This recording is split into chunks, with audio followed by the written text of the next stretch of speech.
Welcome to Dip-a-Toe. The Dip-a-Toe Show. Let's go. How you doing tonight, Simon? I'm doing fantastically awesome. How about yourself? I'm doing pretty good. Had a few glitches with technology tonight.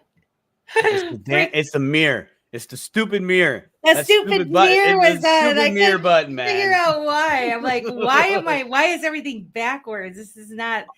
It's these moments that we have like in our crypto journey. Like we're all in on crypto, right? And then we have these stupid techie bumps in the road and you kind of freak out a little bit where you're like, for me, it's like, dude, I am into crypto.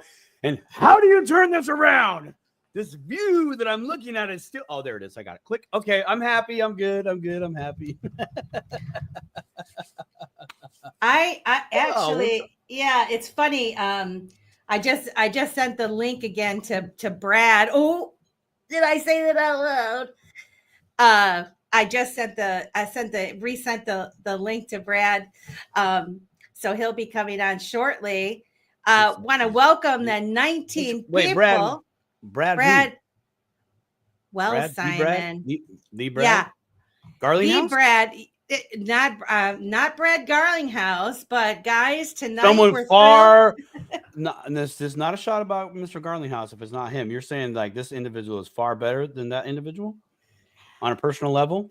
On a personal level, because we know him, we say he's far better. Because we know him. But tonight, guys, we're thrilled to have Brad Kimes join us tonight to talk about the XRP Las Vegas 2025 conference.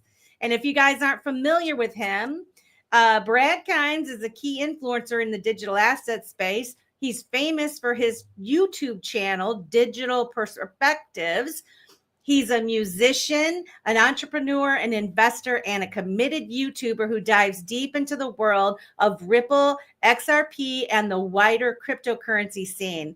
His platform educates on everything from groundbreaking innovations to detailed market analysis, but always within the disclaimer that he's not giving financial advice, and we don't give financial advice here on Dip-a-Toe Show either.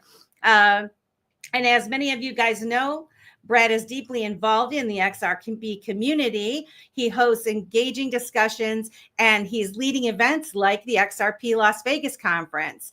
His insights are shared across YouTube, X, and other crypto news outlets, establishing him as a leading voice in the digital asset space.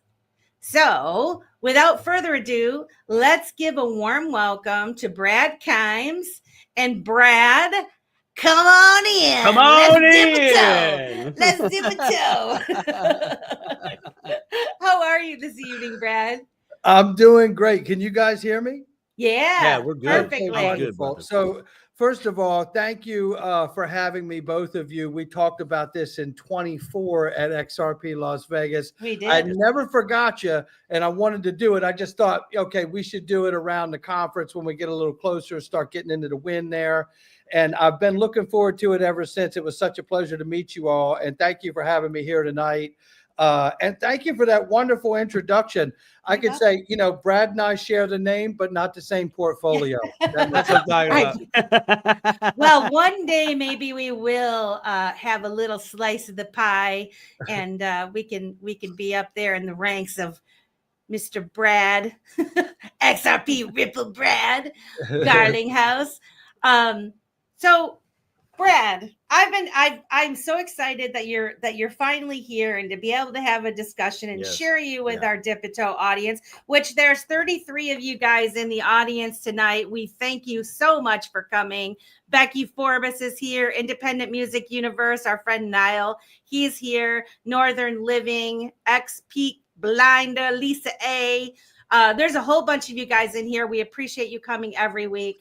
Brad, I've been following you. I was trying to revisit my memory of when I first came across your channel. And I want to say it was in like 2019 or so. Towards the beginning probably of your channel. And I think I really followed you in 2020 when things, really started getting going and I started understanding what XRP even was. But one of the cool things that I don't know that everybody knows, I mean, I was surprised a little while ago, is that you're a drummer.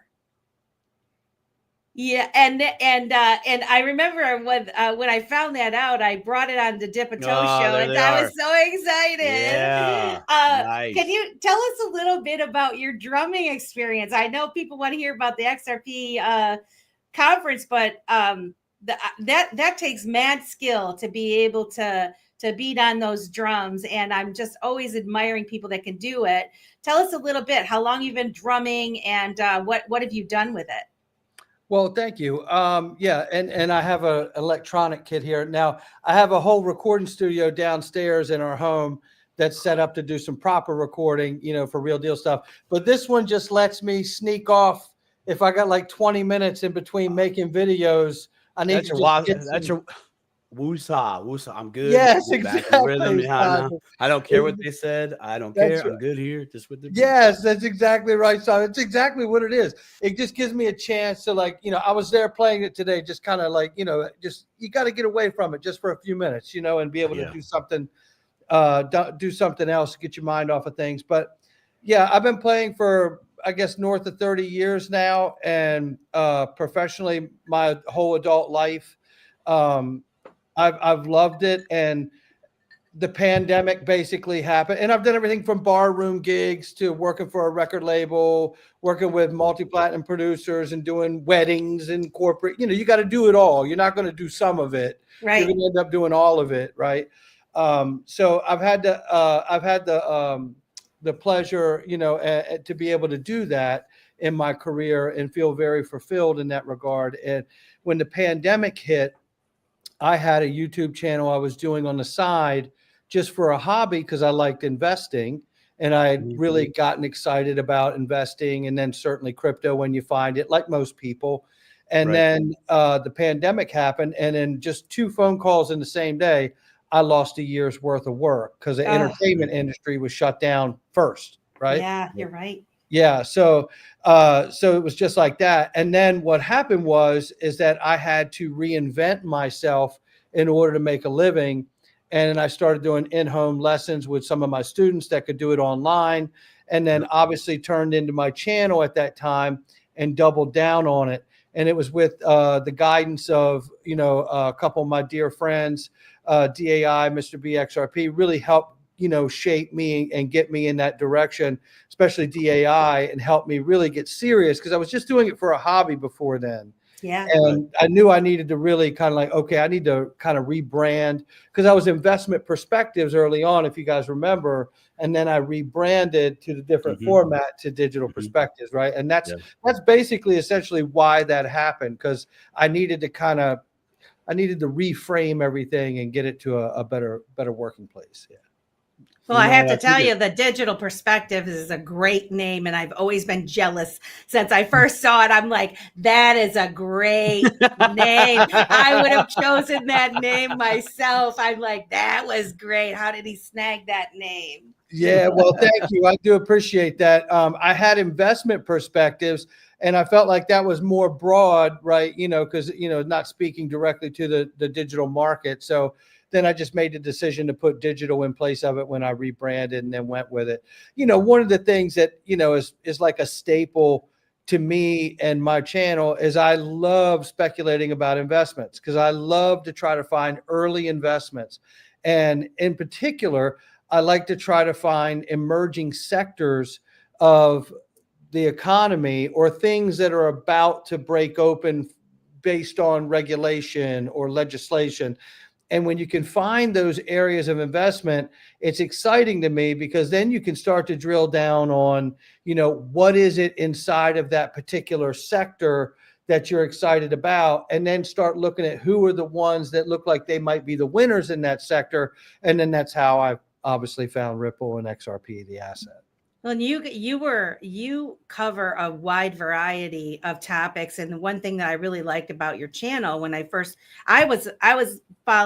started in Bitcoin, and so my whole people were all Bitcoiners, and then of course a little bit on the dipping my toe into the conspiracy side of things and the Q and whatever, and I found your channel to be a great marriage of both, because of the things that you would talk about early on, and you know, you were putting together some puzzle pieces for me, and I thought that was awesome.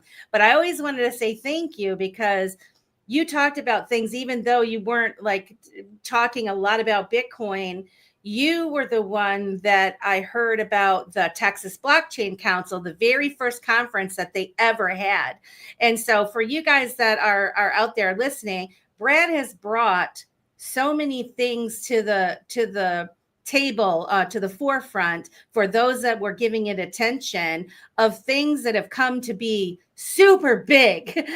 You know, whether it's linked to, uphold the different things, the Texas Blockchain Council. Mm-hmm. I went to that first conference, the Texas Blockchain Council held. So yeah, I always wanted to give kudos to you for that, for being so well-rounded with the material that you cover.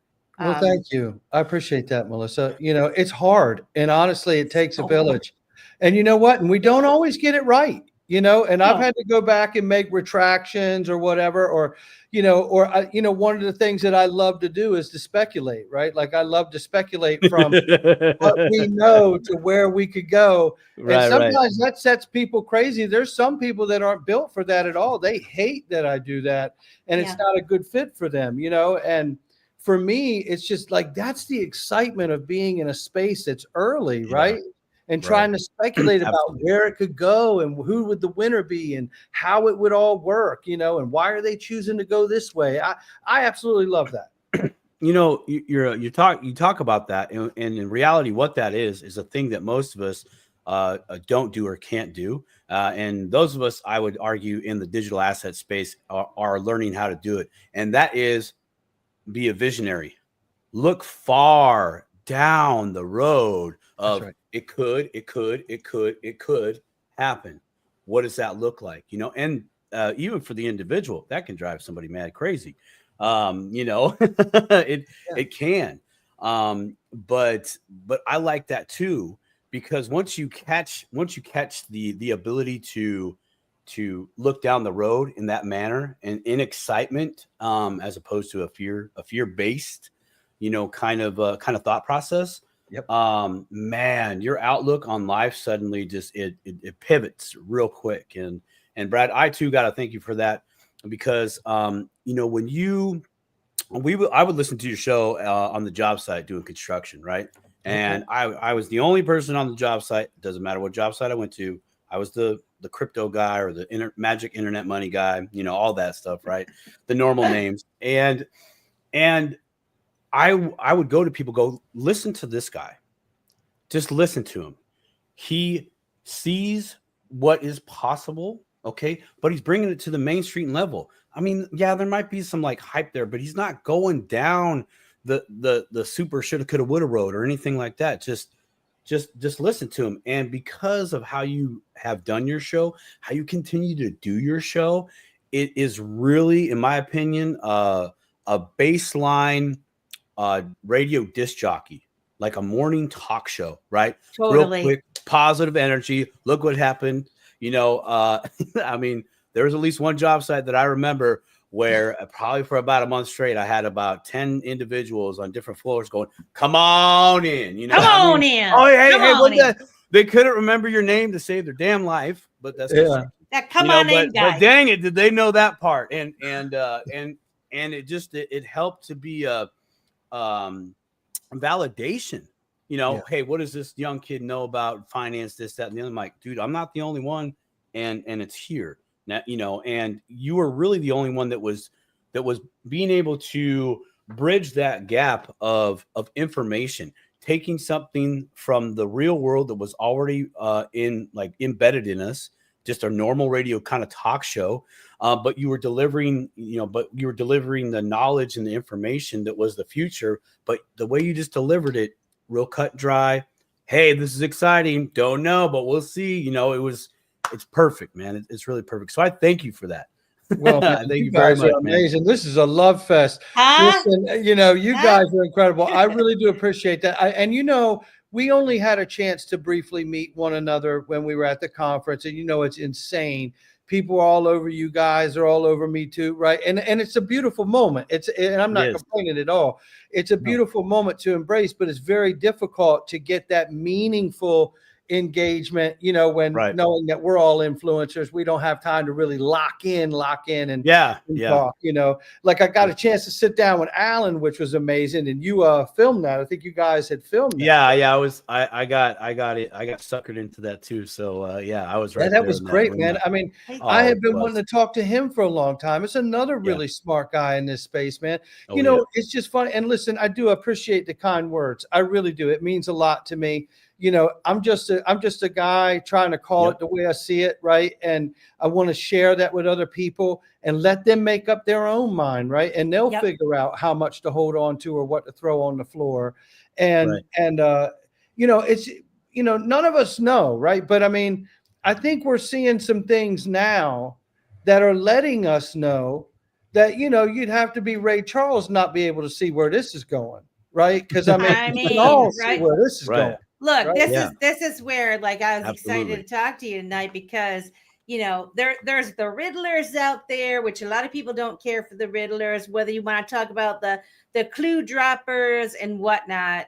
Those of us that have been studying the hints of the things that have been going on for the past many years now, we're starting to see these things come into fruition, and it's such validation, and it's been so much fun. And again, that was one of the things that drew me to your channel, because I know that you could see what I was seeing, even if it wasn't exactly the same, but we were seeing something happening that was very significant. And I find in this space that all of us are kind of been like magnets drawn together. And what's really encouraging is that the entire most of the XRP community and the digital asset space in general seem to want to be lifting each other up. And I feel like we've been particularly in the last couple of months, where there's been more and more of us that have been shining the light on the positive folks.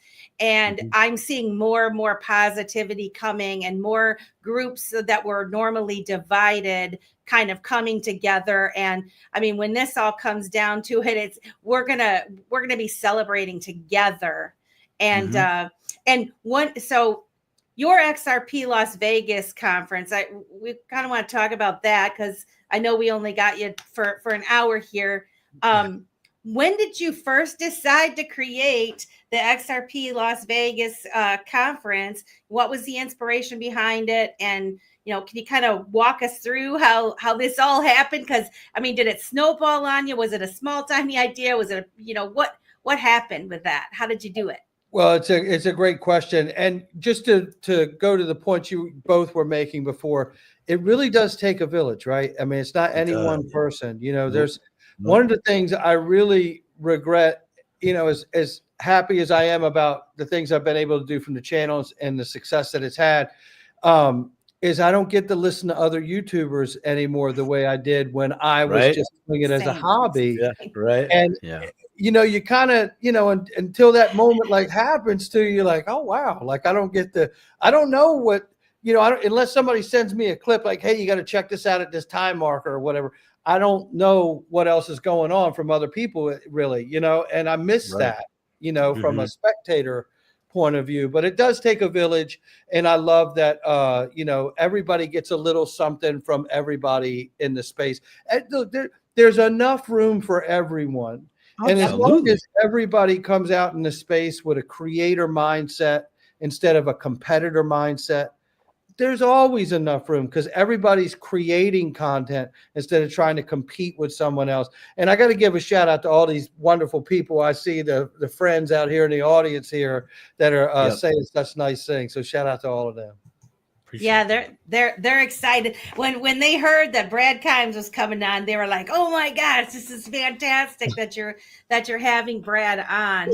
So as you created the first conference, how did that come about? I mean, that's a large undertaking for one guy to come up with an idea? I mean, we see the Bitcoin conferences go. I've been to a couple of them, and those are just huge events. Yeah. And so, nobody was really doing an XRP one, right? And you get, so how did you do that? Well, we're the first and the largest in the world, right? I mean, it started out, listen, it's like my YouTube channel. I did not start out saying, oh, I'm going to be a YouTuber today. And then I just started down that isn't how it happened. That's a great idea. Yeah. It was like, I organically fell into it, and that's what happened here. This was supposed to be a meetup for my private group. And I was like, okay, well, I'm going to get just a couple people. So I was like, hey, I'll reach out to such and such. And then I'll reach out to John Deed. And then I'll reach out to Eleanor Terra. And then all of them said yes. And I was like, hey, wait a minute. I was like, if we put a couple more people, we could just actually do a conference here, And then that's how that happened. And it just became this organic thing that grew into that. And it very quickly grew into that. But I'll tell you, this conference is really behind the scenes, there's an entire amazing staff that works the event with us. And a lot of those are private members, and a lot of my family help us out with that event. And it is an amazing experience, and they do an incredible job. And especially now in the second year, they really had things down very well. And, we have tons of security, but they're incredible. But when it comes to putting the conference together and then promoting it, there's 3 people. My wife and I put all the conference together. Shout out to Mrs. Backup. That's exactly right. She's a secret weapon. There's Love her. Yeah. I do too. She's something else, let me tell you. And then there's the marketing side, which is DAI and myself. And that's the core, on the way up to the event. And then at the event, we have a great big staff of people that work together with us. And again, they're all connected like extended family or direct family. And it's amazing that I can bring family and like private members in that we've known for so long, because, for me,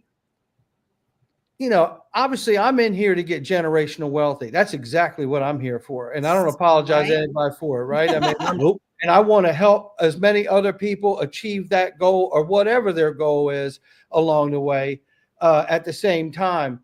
And for me, as great a goal as that is, it's the experience with people along the way. Yes. It's the engagement with people along the way. And for all the money that anyone could ever make in the world, and I've had some before, but for all the money that anyone could ever make in the world, it's the experiences that we create with the people we love that will become our legacy, right? Yep. Amen to that. And that's just where I'm at 53, My experience with the XRP Vegas was exactly how you just said it right there. It was being able to connect with people that I've already digitally connected with, it's old school pen pal type stuff. It really is. It really is, right? You're sharing stories, giving advice on the topic of cryptocurrencies or digital assets, not on topic, right? And we rabbit hole together and all these good things. But then you get this moment at an event where you get to come together and you get to embrace and shake hands and make more connections. And it really is like this second family environment. It's so amazing too when you hear about the community. But then when you go and visit and be a part of the community in the real sense, it's worth every penny.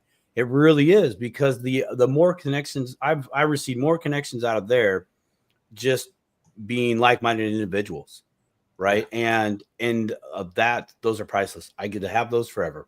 I get to foster those forever. Any one of us gets to do that, and that's one of the awesome things about this event and events like it. Well, Simon, I agree with you 100%. And I tell you, there's always something that happens on stage with panels.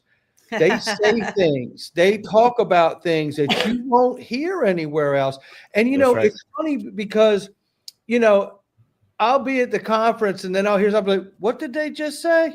And wait, what? What's funny is that it jams me up, because I'm like, well, of course they'll say they tend to speak about things a little more freely at a conference than they would like on a like say an interview on a TV show, right? Yeah, exactly. And it's funny that it shocks me because I'm constantly covering panels from other places around the world on my own channel where they're saying things. I'm like, do you hear what they just said? You know, saying at XRP Las Vegas too now. Yeah. And it's nice that you know, people know my wife and I work very hard to bring a blend of knowledge, social interaction and connection and networking, and then entertainment, right? Yeah. Because it can't be sterile and boring, right? So you got to keep it light and fluffy a little bit, moving quickly, so people always know that there's something good, fun going on, and engaging, and that's how we like to do it. And we really are working on a lot of stuff for this year. By the way, speaking of working on stuff, we're doing light maintenance on the website right now. So you may go to it and it looks like the site's down. You can hit the advance button and go forward and get tickets still. Okay. But we are working on some light maintenance on the actual site, and it's going to be great. We're adding a few things just for the convenience of the people that use the site. I'm excited because one thing I noticed last year was that you had a wide variety of people on, not just the heavy hitters, you know. I mean, getting David Schwartz there. I got my picture with David Schwartz, which has been like secret nerd. Like, I think he is so freaking smart. And just, you know, Simon and I were standing in line to get our picture with him. Yeah, we were. You know, of course, it was over in a flash, right? But just the fact that he was there, and I missed the Brad Garling house, but then you also had just your regular people up on stage also, and lifting them up and giving them the opportunity to share their stories and their perspectives on things. And I think that does contribute to an upbeat atmosphere where everyone feels comfortable.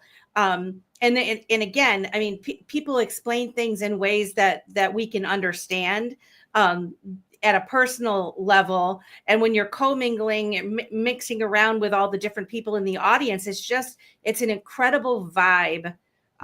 It's just an incredible vibe. And I know what you mean about things snowballing, because as you know, last year we had a pre-party. Alan Staple, you were talking about earlier, of the Staple crew.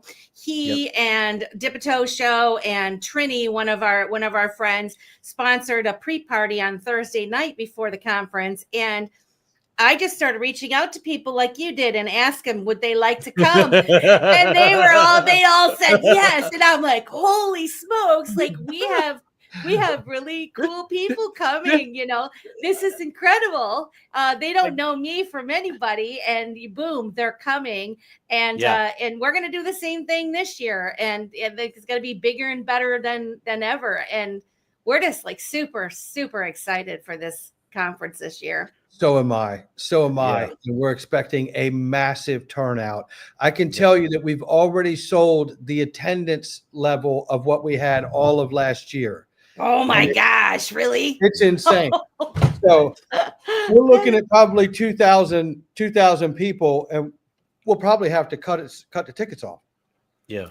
You know, we can only here's a question for you, which I'm skipping ahead, but being the fact that the Bitcoin conference is going to be there a couple of days before, you're going to have a variety of folks there in Vegas at the same time, because theirs is earlier in the week. I don't see them leaving Vegas as we head into the weekend, right? And so you're going to have XRPers and Bitcoiners there. And I'm just curious if you think that some of them kind of tacked on the XRP conference to be able to go to both, particularly because now we have Trump picturing with having dinner with Brad Garling house. You know, I can see that some of those folks are kind of riding the coattails and wanting to go to the XRP conference as well. Yeah, you know, it's funny because Bitcoin decided to butt theirs up to ours this year. You know, they were in Vegas, Nashville last year. So they'll be Tuesday, Wednesday, Thursday, and we'll be Friday, Saturday, the 30th and 31st. So it's going to be a week full of conference. I mean, you're going to get it on both ends. And I do expect some crossover to take place from that conference. There's no question about it. I expect to see some of that. Yeah. Absolutely. You know, I know some of the things that are being worked on in the background, specifically Alan Staple and you, and I am very excited to that. I don't know if that's been discussed publicly. Sorry, kids, I'm not gonna talk about it, what it is or whatever. Y'all gonna have to wait for the captains of both that ship to talk about it, because it ain't gonna be me that sinks this boat. But I am very excited to be a part of that, of this new edition, and I can just see it continuing on going forward. But the level of production is going to be fantastic, and I'm very excited for that. And when people really find out about that, I mean, it's all XRP Vegas already on the map, but that's just gonna, I think that's going to be kind of a nail in the coffin as a, you need to go. It's all you need to just go to this. You just need to watch this. It'll be, in my opinion, of the like, not of the magnitude, but of the like in regards to viewing and participating from a media standpoint, like your Super Bowls, like your playoffs, like your World Series, like your NBA Finals, you know, like your Stanley Cups. It'll be to that level where the people in there like, oh no, it's on. I'm going to watch. Are you going this year? No, I can't go this year. I'm going to be in the Cayman Islands for a little bit, but we're going to watch it on the big 100-inch TV and all that stuff. You know, I get, or something like along those lines, whatever it's going to be. But I just see that I got that feeling last year. I saw it, and the things that are coming along this year. Wow. Huge things. And I'm so very excited. I'm very excited as well to meet the 2,000 people. Oh my gosh, dude. We're all going to need our own, like, hey, can you just push people? I'll pay you just to push people nicely. Can you get me over to the other side of the room? I need someone to get me to the other side of the room. You know, it's funny because we have to sit down and like map all that out. You know, it's like, yes, you do. It has to absolutely every bit of that. You know, there's contractors, there's fire marshals, and look, man, I mean, this stuff is no joke, man. I mean, it is serious adulting going on in those meetings. You know, I'm like, wow, you know, it's a lot, because it's a humbling moment, you know, when you're in there and you're discussing that stuff and making sure the proper security, you got the insurance, you're doing all the right things, and because we like to do it the right way. So, you know, you sit down and go through all that stuff, and it takes so much time. I mean, we spend, honestly, I started planning this thing at the after party of the last one in 24. Truth be told, I had secured a very important company that I think is going to be making big waves in this space, which ended up being XRP Cafe and First Ledger. Nice.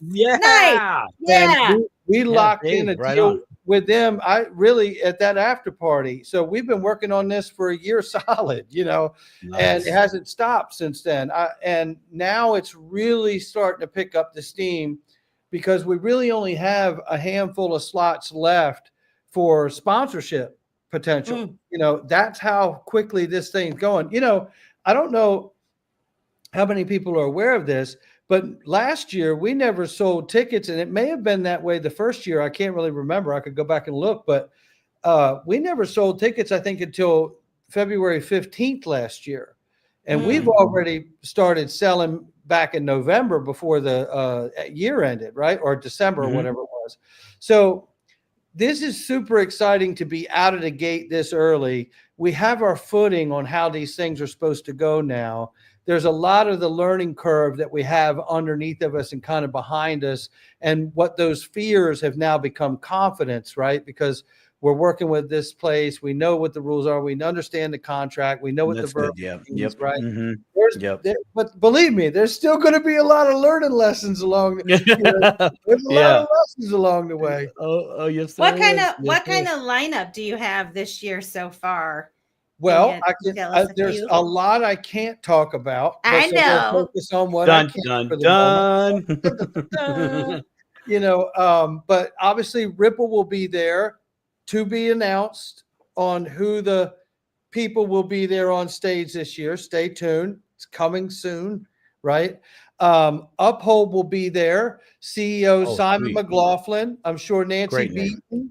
And I'm sure Holly Goodhart will be there too from Uphold as well. And they have some wonderful, wonderful things planned for the attendees, I can tell you. Nice. And they did some really cool stuff for them last year too. So keep on the lookout for that. I Trust Capital will be there. Link2 will be there. And what a remarkable chance to have an opportunity to speak to Link2, because I mean, we're moving into a IPO season, merger acquisition season. There's a lot to talk about on that side of the fence when it comes to the brick and mortar and the picks and shovels behind all this technology, right? We know we'll have XRP Cafe. First Ledger's going to be there. We know that MoonPay has announced on X that they're going to be there. We will reveal who that is soon, and you will love who that is. And we have some very special people that we're talking to. Honorable Christian Carlo is going to be there again with a fireside chat with me. And we are going to have a whole new set of things that we're going to get into. And you're going to want to hear every single bit of it. Because, I mean, if you go back and look at that fireside chat, that conversation him and I had, and compare it to the moment we're in with stable coins right now, I just oh yeah. You know, that was probably like at last year within the community, the people, all the attendees at that event, that was probably the most talked about topic was the stable coin issue, right? And everything that's revolving around that. I mean, what a topic to pick out for that fireside, by the way. I mean, and now you look at it, it's like, yep. Community called it. And look, and Giancarlo, I mean, like the things he talked about, I mean, he went down the road of, you know, we discussed the petrodollar, the expansion and contraction of money over the years, how the Fed came into play. I mean, all of these things. I mean, this isn't just anybody here. This is the former CFTC chairman who introduced Bitcoin futures. This is the guy who's the head of the Digital Dollar Project, right? This is the guy who's like, we're going to talk to, and I'm wondering, is the real USD the Digital Dollar Project? You know, I don't know. I'm going to ask him this year. You know what I mean? It's like, because you know, what's going on here? Like, I mean, how far out of the realm of the possibility is it really, right? So, talking about all these things, I mean, we had a great discussion about, you know, the petrodollar and moving to something like a value protocol like the XRP ledger, and he's behind it. You know, he doesn't shriek these conversations. He embraces them. He said yes, right? So, you know, these are the kinds of things that you only get if you come to this. And I would encourage people to understand that, you know, usually in a household, it's one of us that are the crazy crypto investors. Right? But, you know, you don't have to worry about coming to this thing and feeling like you're alone. You're going to instantly feel like you found your lost family. And the cool part is, if you happen to bring your significant other with you, chances are that other significant other can relate to, oh, how crazy is yours? Oh my God. Oh, they did that too. Did you see that? Like, they're going to connect on that level as well. Like, like there's connections happening all over. We're going to go see a show while you crypto people do what you do. Go see a show. 100%. And see, that's the beauty of a entertainment town, right? Is that there's other things to do. You could go to the pool, right? You could go golfing, you could go shopping, whatever you choose to do, go play the games or whatever. You know, there's plenty of things to do out here in Vegas. I'm not in Vegas now, but to do out in Vegas to entertain everybody of any scope.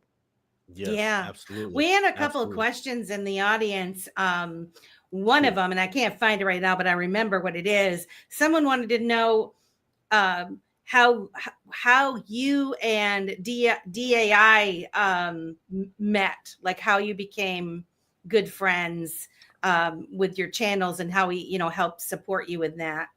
Oh, it's a fantastic question. So Mr. BXRP actually introduced DAI and I But it's interesting because remember, I wasn't a YouTuber in this space before. I was following like these other guys. I was like getting some tutelage from these other cats.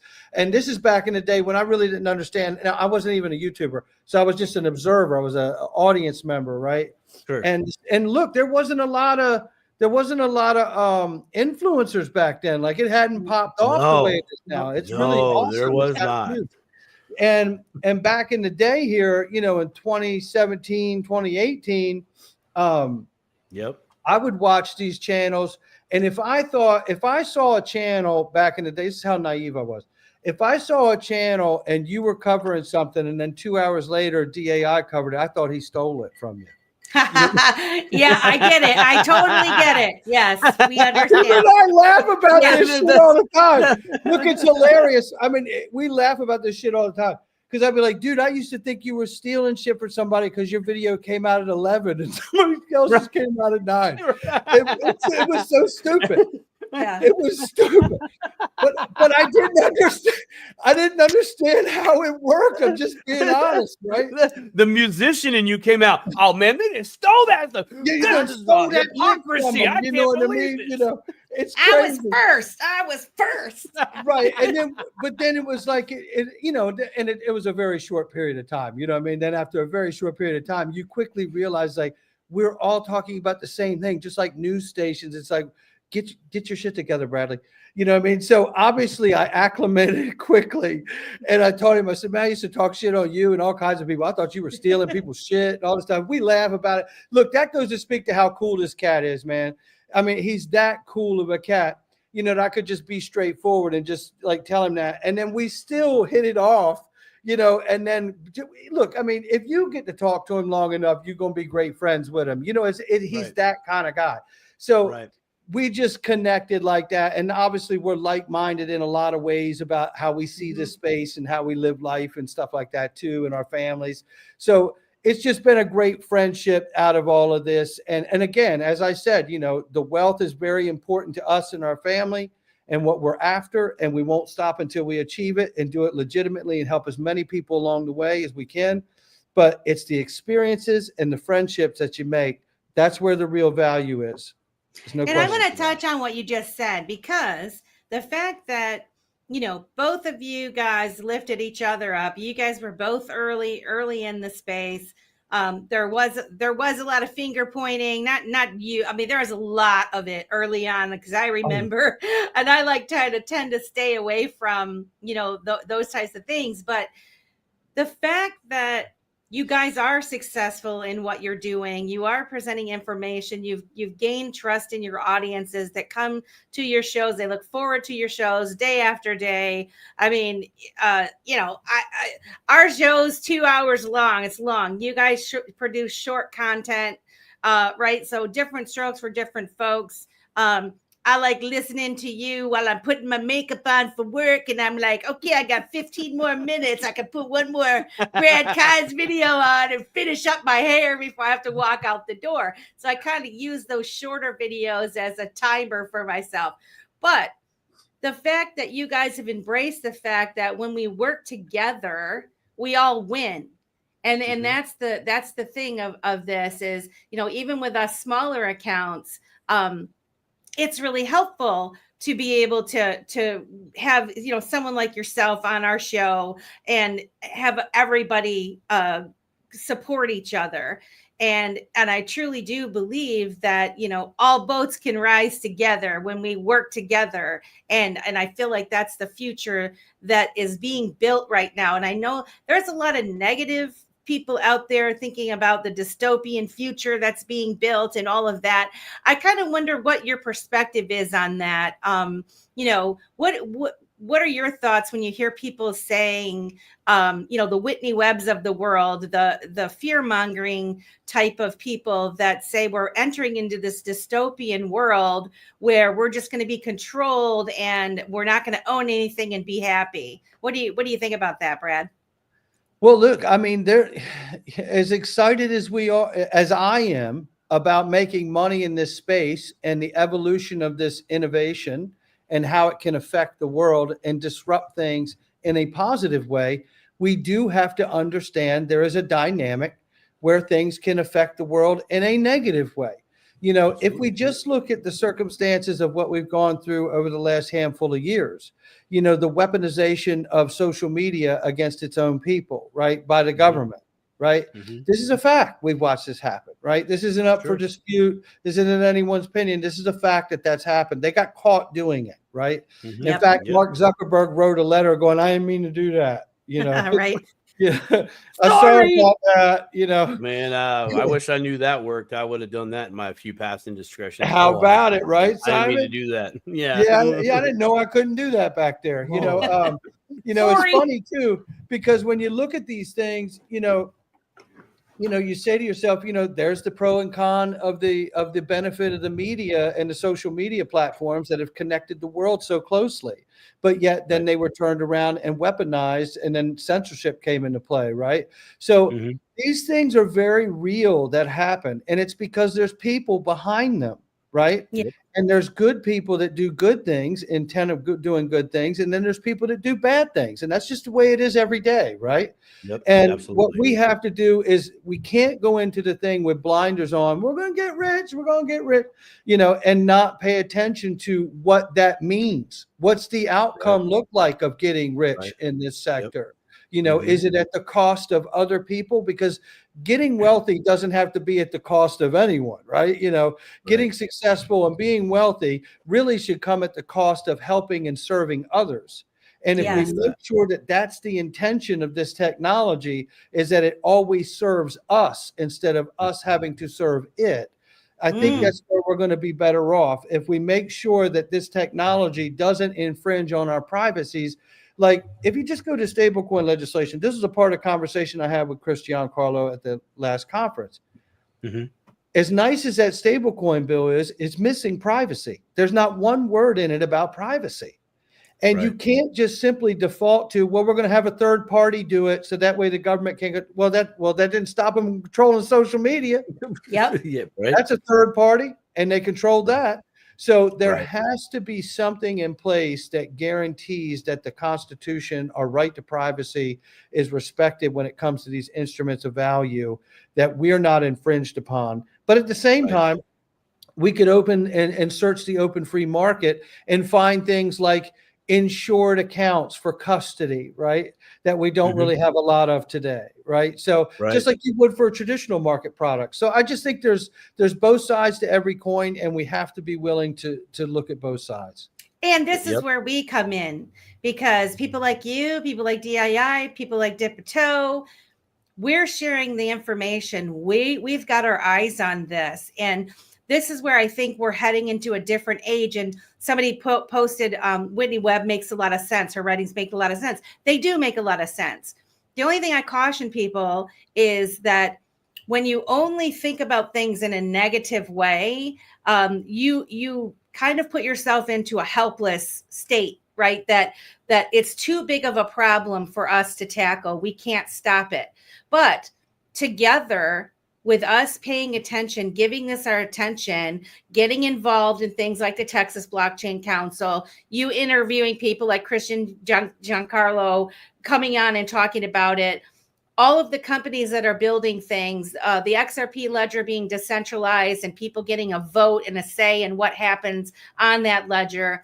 These are all, this is the important, exciting part of what's happening right now, is that the last infrastructure that was built, no one was giving it attention. No one knew what was happening. But today, there's a lot of people that know what's happening. Not as many as that we would like to know, but there's certainly a lot of good people that are throwing their hat in the ring to try to fight back and make sure that things are put into the legislation like you're referring to when it comes to privacy, etc.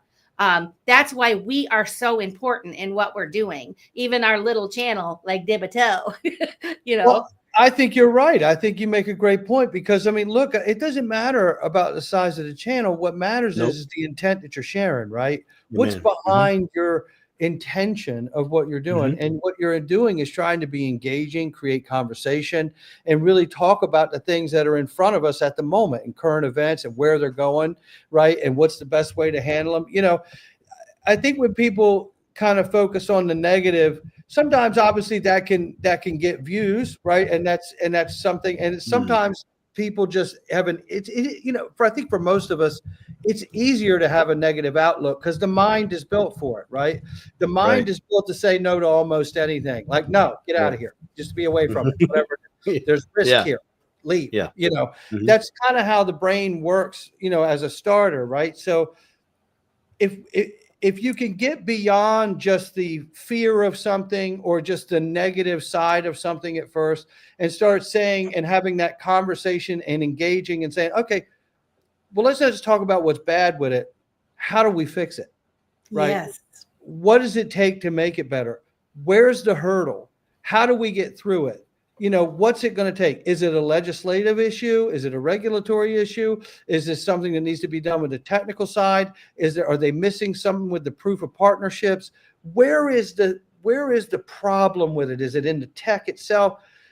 To me, that's what I love. I love being able to look at these things and just ask myself, well, why isn't it this way instead? And what needs to happen in order for it to be that way? And how far off does it look like before that's going to happen? See, you bring up a great point. Something that I know on the Dipito show we talk about, the Stable Crew they talk about, and quite actually a few others when I do get a chance to finally watch some content from some other creators, and that is you say how versus why. Yeah. Why is this happening to me? How can I fix this?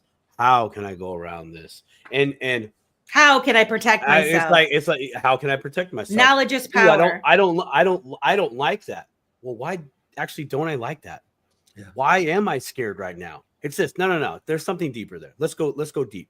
I'll stay away from right now, but that doesn't mean I'm just going to totally avoid. Exactly. And that actually is probably a big paradigm shift that I've seen within this digital asset space. I've seen more of that than I have in my 46 years of being on this planet anywhere else, and I love that. And I'm glad you're talking about that because that is the creative side of this space. And how people like ourselves and everybody in this chat, everybody that follows these channels, you're literally doing the same thing that we're talking about right now. You're a part of that. You're a part of that. How can we fix it? How come it's like this? How come it's not like that? And actually having an open discussion as opposed to throwing mud at each other, even though we still throw mud sometimes. Hey, everybody throws a little mud back and forth, especially when there's been so much divisiveness created in a down market while we're going through a court case, a 4-year crypto winter. There's been a lot of mud thrown inside our own community, and that's just the way it goes, right? But I tell you something, some people have put themselves on the wrong side of history because I think it's easy to see where this is going, right? And it's easy to see that Ripple is going to achieve their goal. XRP is going to be inside the financial system. And I'm saying it before it's happened. And it's not to put a flag on the moon. I'm just telling you what I see. Right. I mean, Brad Garlinghouse and Stuart Alderati going down to meet Mar-a-Lago and have dinner. And they were just in October and November at the Federal Reserve twice in as many months. They met the president last summer in San Francisco. We're a part of Fed Now, which is the revamp of Fed Wire. You tell me where this is going. I don't think we're walking out on a thin limb here. By the way, Fed Now is the U.S. market infrastructure for the financial system in the back end of the bank, right? Yes, it is. Absolutely. And the U.S. market infrastructure has not been introduced to the world yet, but we know it's Fed Now. But they say they're going to introduce it in 25, and we know Ripple's a part of that. So this is a super exciting moment because since 2017, I've always believed that the Fed was involved here in the U.S. government. Same. And it's easy because I've never found it to be a coincidence that there's so many people from the U.S. Treasury coming through Ripple's camp, and it's even 43rd Treasurer who's still there now on the board, right? So it's so interesting to me because I've always believed that connection is to make sure that they oversee that it's done right because it is going to be used by the U.S. government. I've always felt that way. I agree with you 100% on that. And just, I feel like the transition is being done very delicately. It doesn't seem to be moving fast enough for some folks, but when you step back and look at the magnitude of what's happening, what needs to be done, those players are very important. The people need to understand the inner workings of the current system and how the new system can be implemented the most effective way with doing the least amount of damage to the public, because there is that transition that's going to happen. And I feel like it's been baby stepping into the new system. And so I'm super excited about the future. And 2025 is definitely going to be a pivotal year, in my opinion. And this year's XRP Las Vegas conference is going to be off the hook. It's going to be fantastic. Oh, I know it's going to be a glorious time. I know we only have like four. It is. Because you said you could only stay for an hour. So there's a couple things. Like, I know there were some questions in the chat for you. But one of the questions that I saw, somebody was asking, could you go over the ticket prices? Are there different kinds of tickets that people can purchase? And even though the website's down at the moment, if you could just so what is the website? How do they buy tickets? The website's XRP Las Vegas. I can't quote the price because I just can't remember it off the top of my head. And I'd pull it up if we weren't doing the maintenance on it right now. I feel you.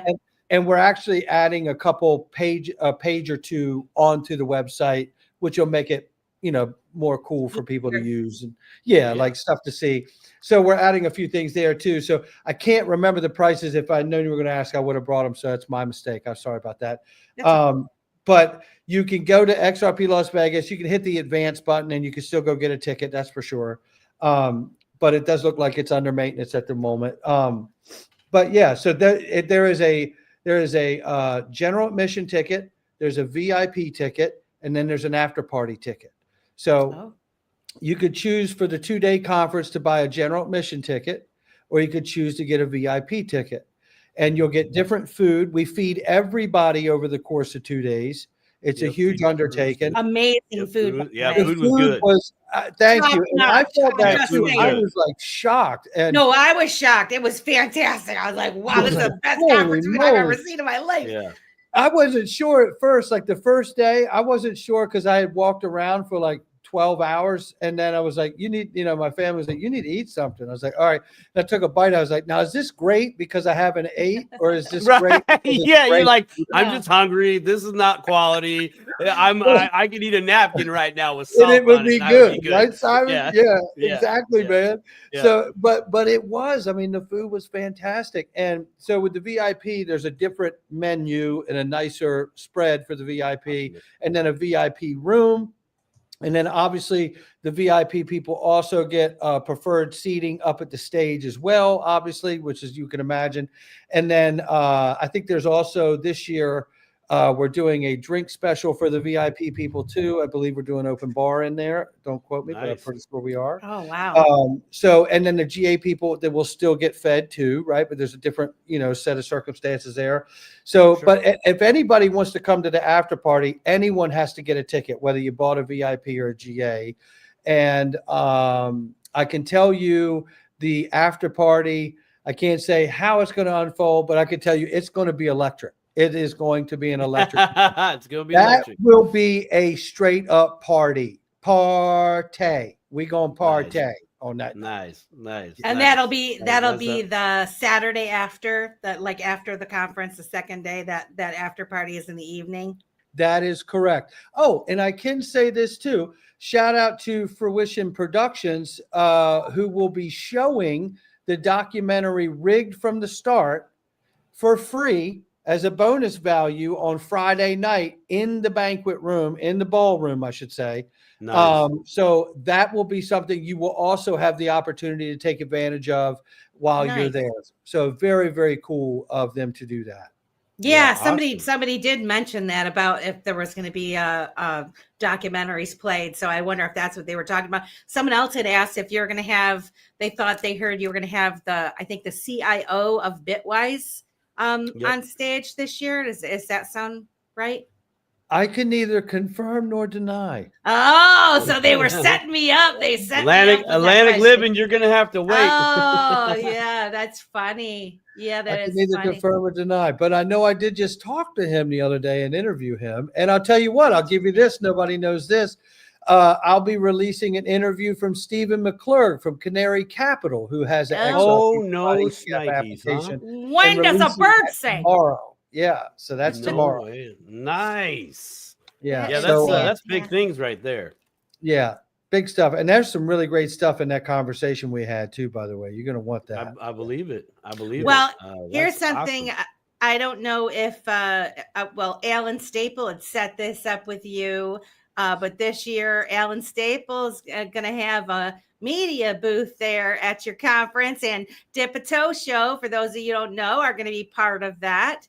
So we're going to be streaming different interviews and whatnot from the conference. And so we're looking forward to that. Super excited about it. And like I said, we're going to have the pre-party. And of course, again, I'm going to invite you. And I know that you're super busy, but I'm getting that slipping the invite in early. We might just have to do like a video chat, put it on screen. We'll have to pull a Jeremy Hogan. We'll have to pull a Jeremy Hogan. That's what we'll have to do for Brad if we're going to do something like that.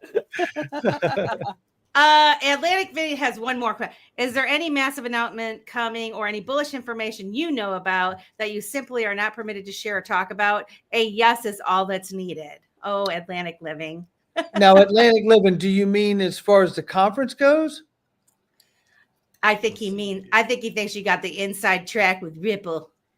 Oh, yeah. Well, listen, if I can guarantee you anything, I do not have an inside track at Ripple. You know what? Can we address that? And I know you have to go because we're keeping you over. But so this is there's a lot of speculation, or I don't want to say a lot. There's a little bit of speculation sometimes when people have conferences like this and they get the big guys like Ripple coming to the conference and they're like, oh, well, he's just on the inside and that's why blah, blah, blah, whatever.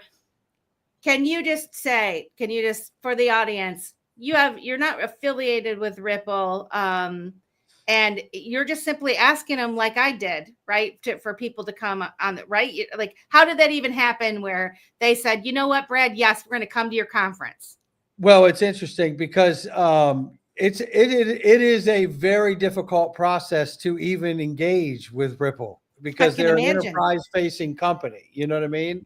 Yeah. So that was a huge hurdle in itself. Now, they're a sponsor to the conference, to XRP Las Vegas, but that is a separate business from my channel, okay? They are two separate businesses altogether. One does not fuel, you know what I'm saying? They are two separate entities altogether. They have to be. They have to be, absolutely. Now, with that being said, they come and they're a sponsor just like anybody else, right? But as far as my channel goes, I've never received any money from Ripple ever at all, not a penny. I'm literally that crazy and that enthusiastic about what I've learned about Ripple and the asset XRP. And I started talking about it for free, and that's what I do. And I can't stop talking about it. And if someone out here in the audience hasn't done it yet and you drill down on this, you probably are going to feel just as loopy as I am in another few weeks, because once it gets a hold of you, you really can't let it go because you understand the enormity, the finality, and where this thing's ultimately going. And that's what I love about this is how big it can get, how much market capture is actually out here to take place for this. And I'm super excited about it. But to come back to your point, it is extremely difficult to get Ripple to a function. And it's not because they're not nice, because they are. It's because it's very hard to get in touch with them. And then once you do have a contact with them, I've had people go, hey, can you give me that contact? I'd like to talk to them too. I'm like, yeah, I bet you would. Yeah, I don't think so. And the second that I give it to you, I won't be able to talk to them anymore. Yeah, you're burnt. Yep. Yeah, I'm burnt because that's how that works, right? It's like, And honestly, when people do speak to you that way, you know that they're telling you how little they understand business, right? Because that's really what's happening there. It's like, come on now, everybody has to make their own inroads to get to where they're going. But once you do, you have to prove out. And if you go back to the first year, you know, we really weren't sure if anybody was coming. I invited them, but you know, there was nobody on the roster from Ripple on the site. Okay. You know, I bet that had to be so surprising. Like when you finally got word that, we're coming. Were you just like, oh my goodness, this is awesome. I can share this with you, and this is fun. And I haven't told a bunch of people this, so you'll love this here on Dip to Toe. This is where it's at, right? So I'll share this. So the first year, Ripple was a sponsor, but no one was going to be, no one was, set to be on stage. And I really, honestly, I kind of got it because they wanted to see like, hey, let's see how this guy even does, right? I mean, right. And I'm speculating that they think that, but I'm pretty sure that that's the safest thing to think about it, right? Right. So, but they did sponsor, and I was super grateful, and I'm really grateful for the relationship with them. So they sponsored, and we had them there, and they helped, and that was a big help for us. We were scared to death. We learned a lot. We lost a lot of money. We've lost a lot of money each year, but we learned something every time. It's a lesson. But these things are lessons, right? So anyway, so they sponsored. We were happy. Well, we had this private meetup the first night, and getting very close to the conference, I was contacted, and basically, Brad's coming. And I was like, oh, shit. I was like, this just got real. I was like, uh-oh. So, and, we had to do some, I won't go into details because it doesn't make maneuvering. sense. You had to maneuver. Planning and security things to prepare for that, right? Yep. Yeah, you did. So we did that. And then in doing that, I was relaying to his staff and everybody. I was like, listen, I haven't said a word. And you can go back and look on social media. No, people were hoping it would happen, but nobody knew anything. I didn't say nothing, right? And then when Brad came in and they brought him in through a secret way in the back there, they brought him in before we went out. I was like, do you want me to have some ropes or something set up? Because these people don't know you're getting ready to walk through here. And I can't be sure, but I don't think he thought I was like telling him that, that squared up on the truth there. I think he probably thought, ain't no way this dude didn't say something, Right. But I didn't because I was scared it would blow it, Yeah. Right. I was like, no, I'm not saying shit. So he said, and he's so cool. He was like, no, let's do it, man. It's cool. We don't need to do that. I said, okay. I said, but they're going people are going to go fanboy on your ass when he comes. I was like, as soon as I open this door, they're going to freak out. He said, let's do it, man. So I opened the door, and as we're walking out the door into the room, I don't even know who this dude was. It was so funny. This guy grabs me by the arms, by the shoulders. He goes, that dude looks just like Brad Garlinghouse. And then I looked at the guy and I said, well, in fact, that is Brad Garlinghouse. And then Brad turned around and looks at me and goes, you can keep an effing secret. I was like, I told you, bro. I was like, I didn't say anything. So we laughed about it. And then it was a great experience for everybody. And again, the experience, right? That's it's all about that experience. So, look, I'm super grateful for the support of Ripple, Uphold, iTrust, all the sponsors, everybody involved. Link to everyone who's ever been involved. Sologenic, Corium, they're going to be there again this year, and they have a lot to tell you about. You don't even know what they're going. Oh my goodness! But anyway, I won't go into that. But nonetheless, I'm so grateful for everybody that's been involved, and I can't believe that we're here. And that we actually have created out of no thing a thing. And I couldn't do it without the amazing staff that helps us every year. I couldn't do it without the support of people like yourselves. You guys are amazing. And it was so lovely to meet you guys in person. Now we get to do this together. And I hope it won't be the last time. I'm looking forward to it. I'm looking forward to it. We got You, me, Quincy Jones, and a few others got to sit down and hang out. If we're able to. Yeah, if we Well, can. I love Quincy, man. I tell you what, I love man. Quincy, dude. Yeah, Quincy's great, dude. That's my dude right there. I love him, He's man. come He's on wonderful. here a couple of times, and he is one of the smartest people I've ever met, and just a solid human being. Yeah, such a bright future. Energy. I just love his energy. He's so excited about everything in this space, and then he's so freaking smart. It's just like, oh my God, I want to be this guy. You know, right? Seriously, man. Get it. Dude's amazing. He is amazing. Absolutely. A gem, a straight gem. Yep. One thing before you leave, because I saw somebody posted in here.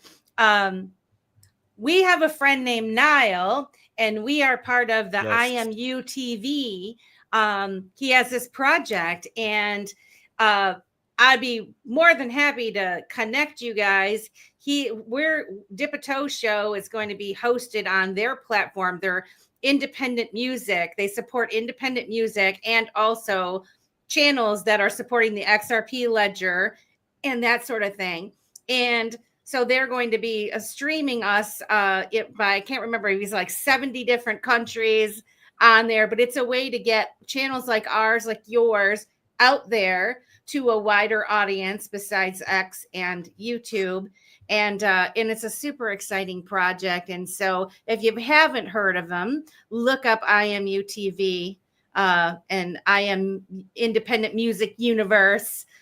Because I think you guys would be a perfect fit, and they're just fantastic. Yep, Rob and Niall from Independent Music Universe, which even with your drumming, you might be interested in what they have to offer. No doubt. I look forward to trying to check that out in the future and see what they're up to. It's really cool. Sounds great.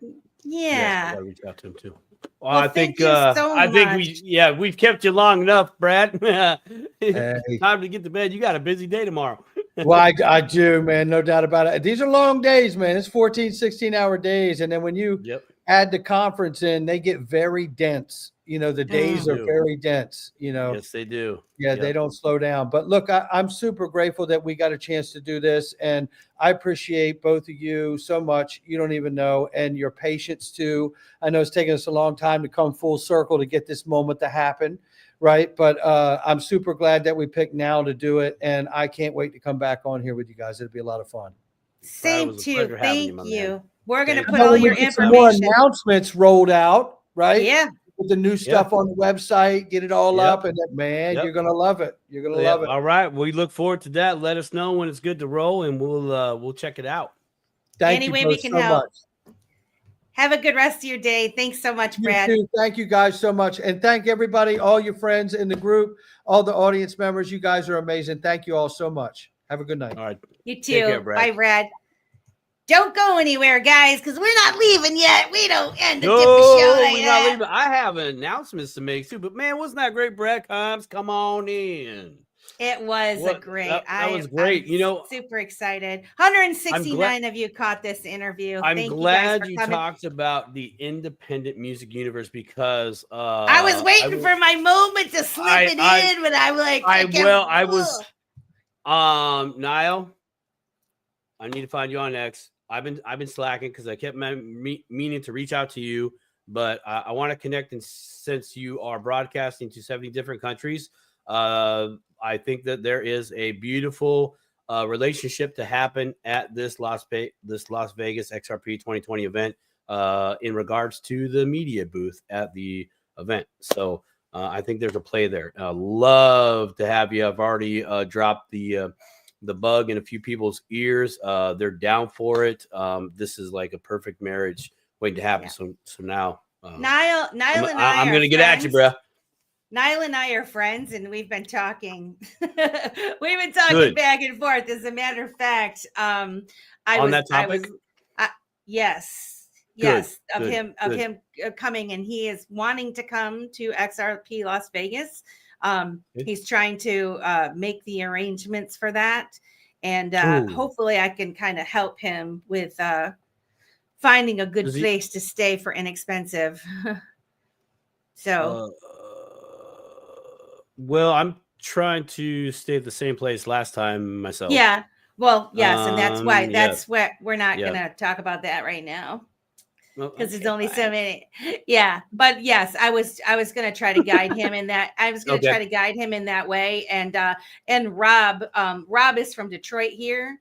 So, and that's his partner. And so they'll be going together. If Niall's able to pull it out, but he definitely wants to do it. And so if he's there, he's there. That's what he told me. So cool. He'll be part of our deal. Awesome. We'll talk about that later. Yeah, we will. Yes, we will. Hey, announcements. Okay, ladies and gentlemen, can I give away some free crap? Actually, it's not crap. It's really awesome stuff. I would like to announce the winners for the ballot XRP cold storage device that is brought downhill. Hold on, let me get it up. Right there, right. I'm gonna have it this way. I don't know if you guys can see it. Put it up on my chest. Peaky Blinders from Detroit. You're in Michigan too? Oh no, Sorry. Here we go. Oh, no, it's fine. snap. It's fine. Gotta Be was the one that got all the answers correct and was the first one in the door. So Gotta Be, congratulations. You need to email the dipito@gmail and give us a proper mailing address to you so I can mail that out to you. And then our winner for the second round of 6-pack of the XRP cookies, the delicious cookies. Yes. Mix it up with Megan on Instagram. That is the designer and baker of these delicious gems. It was Susan, and I know there's a few more Susans. There was the last name on it, but I don't want to speak out of pocket or out of turn. So I will actually be sending you an email to say, hey, congratulations, you won, and then I will need a shipping address for you as well. And Melissa and I do have one big one to give away. One more cold storage wallet. It's the XRP Gold. Well, actually, Simon. Yeah. Talk to me. I still have mine so we actually have 3 to give away. Perfect. I have one regular, and then you've got the other granddaddy of them all. Yeah, I got the Big Mac Daddy one. Yes, so maybe we'll give the other one away, and then perhaps we can do the granddaddy one. We could do the handoff at the XRP Las Vegas pre-party. Dip a toe, do a little contest. We'll think. Sure, you want? Yeah, we could do How about that. Yeah, we could do that. I'm down for that. That's some cool. Cookies and the gold heavy.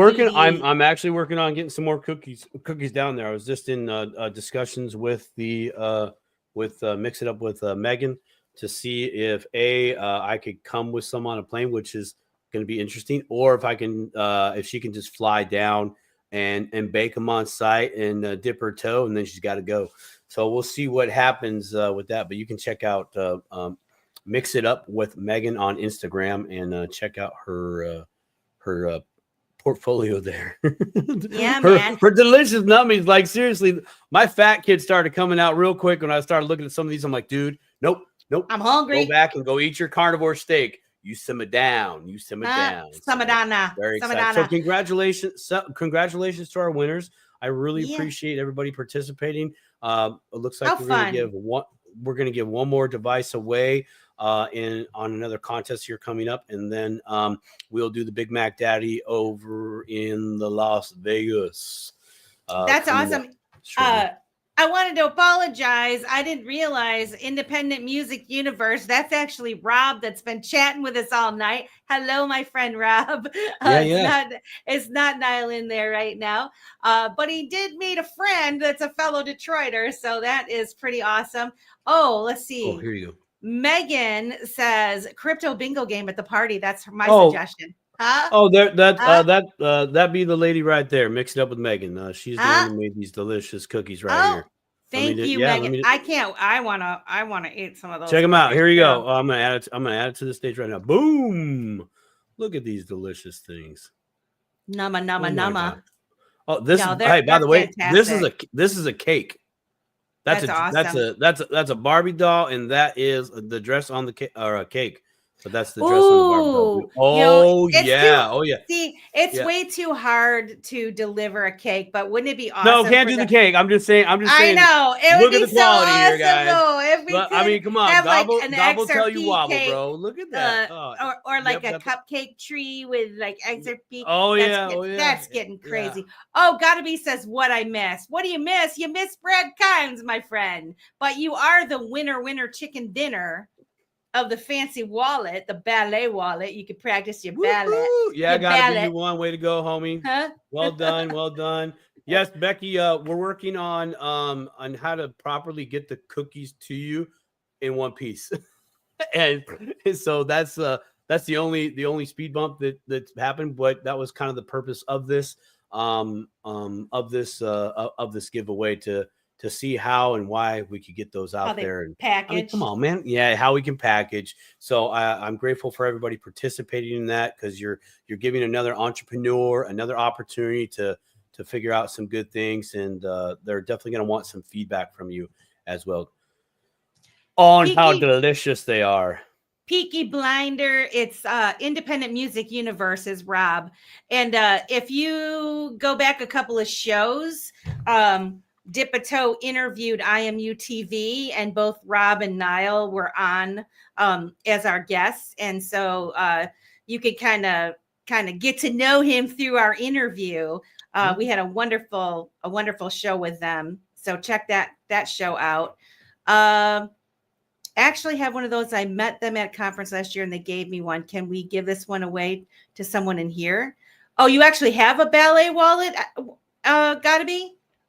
Yeah, I think if you went to the event, you got one as well as part of your bag. Oh, he just wanted the cookies. Is that what you were answering the question for the cookies? Gotta Be? I can talk to. That's awesome. I guess I could talk to if Susan, Megan, your cookies are on fire already. Yeah. Everybody's turning down a $1 million safe, arguably, for some delicious 6-pack nummies. Bro just wants the cookies. Done. So, all right, cool. We can do that. If I think Susan, let me check the email. Do you know if it was Susan? If it was Susan Roblin, I think. Yep, I think was it is. Okay. Yeah, Susan. Do you want to do a trade? The cookies for a Matt says we all want cookies. I know, man. I got you, dude. Don't worry. Cookies on the way. Cookies on the way. Yeah. If Susan, if you're there in the chat and you're willing to do a trade, Gotta Be, then we'll give you the device, and Gotta Be can have the cookies. Or if you just want dang cookies, we'll find some other lucky contestant to give this one away to as well. Oh, in a box, and another box with lots of packing peanuts is the best. We've been talking about that, but I know some FedEx people that they're not. Oh, doing Gotta Be wants Susan to have both of them. What a gentleman! You don't want the cookies, bro? Huh? The cookies. I'm gonna give you cookies in a week, man. Optimistic's girl. Thanks for coming, Optimistic. We love you, my friend. And I saw your comment. You got dibs on me. I will tell you this. You get your butt to XRP Las Vegas and you can stay in my room for free. You don't have to pay. You'll be staying with me. I got me and Ryan like a room that has like a bedroom, and then there's a pull-out queen or whatever. So absolutely stay with me. Stay with me. Got it. Huh? Optimistic Prime says she wants the wallet, so we'll give her the wallet, and I'll work out the cookies in the background. Gotta Be. You gotta get fantastic, cookies, bro. But Gotta Be, aren't you up in the Alaska still? Come on, man. I mean, no. He moved. Oh, he moved. I missed my opportunity. One time when I went to Alaska a couple of years ago with Ryan. Right. Yeah, you flew through here. They were in Alaska. It was Gotta Be and Patrick and one other fella. And they were like, if you can just meet, like, we're going to be at this place doing karaoke. You guys should totally swing by and do it. And wherever we were staying, Ryan was like, that's too far the opposite of direction of where we want to go. And so we didn't go. If I could go back, I would have said, I insist that we go. You know what I mean? Like go, and we're just doing it. Yep. But in any event, so I missed my opportunity to hang with them in Alaska, but I did get to meet them anyway. So it's all good, but. Okay, gotta be. They're not my cookies to bake. I mean, I happen to know the owner, so I'd have to fly them out too, which probably wouldn't be a bad idea. I'm sure maybe I could swing that to bake you some hot and freshies. Chest cookies, like put them all around you. Just yeah, that's gonna work out great. I can just see me walking. I make it through. I make like it's XRP. They have dogs. They have dogs. They have so dogs. What, man? Go dude. Take the one man, for the Kibbles team. and Vince is gonna be Take all one over for the me. team. Take one for the team. Yeah, sure. Yeah, you just see me throw a cookie, the dog will go, and then you see me on camera. And some cryptopian ran down the Terminal 4 today at the Washington State Airport with 3 dogs chasing him. Amen. Okay, buddy, we definitely are doing karaoke again. I'm actually going to look into that place and see. I don't know if we can reserve tables or whatever, but I'd be down for a karaoke room too. But I want to go back to the one place that we went. Cat's Meow was so freaking fun. That was an epically good time. That was an epically good time there, man. Like I had more fun at that place than I've had at any other record everyone singing liquor establishment. Yeah. Cool. Record everyone singing karaoke. A couple people recorded me singing karaoke. In fact, I thought that was going to be my cameo in XRP Unleashed, aka Rigged from the start. No, but nobody would tell me what it was, and I was thinking, Ryan was like, Melissa, did you ever consider that it might be you singing at the karaoke place? I'm like, holy smokes, would that be embarrassing? But it wasn't. It wasn't. Well, I mean, I know someone that has the video and can make an NFT and just put it out there. Oh shit! Can we do some? What night are you guys doing your party? It's Thursday. It's going to be Thursday night for sure, positively. Yep. I keep waiting for the people to call me back and to button down. But yes, it's going to be the Thursday night before the conference again. Because that's the best night. People are coming in the evening. Yeah. And it's going to be later. Like it's going to stay open later than it did last time. So, geez, K-Buddy's got the video. Yeah. Gotta be, may or may not have a video. We're going to connect on time. Have a video or two. Yeah. Yeah, karaoke after. Yeah, we're doing karaoke for show. Maybe we could even we could have a DJ do karaoke at the party. That person might have take that off. Take it over. That person might have to be paid for that. Might have flashbacks. Huh? They could probably do everything else, but the karaoke is like, okay, here's the mic.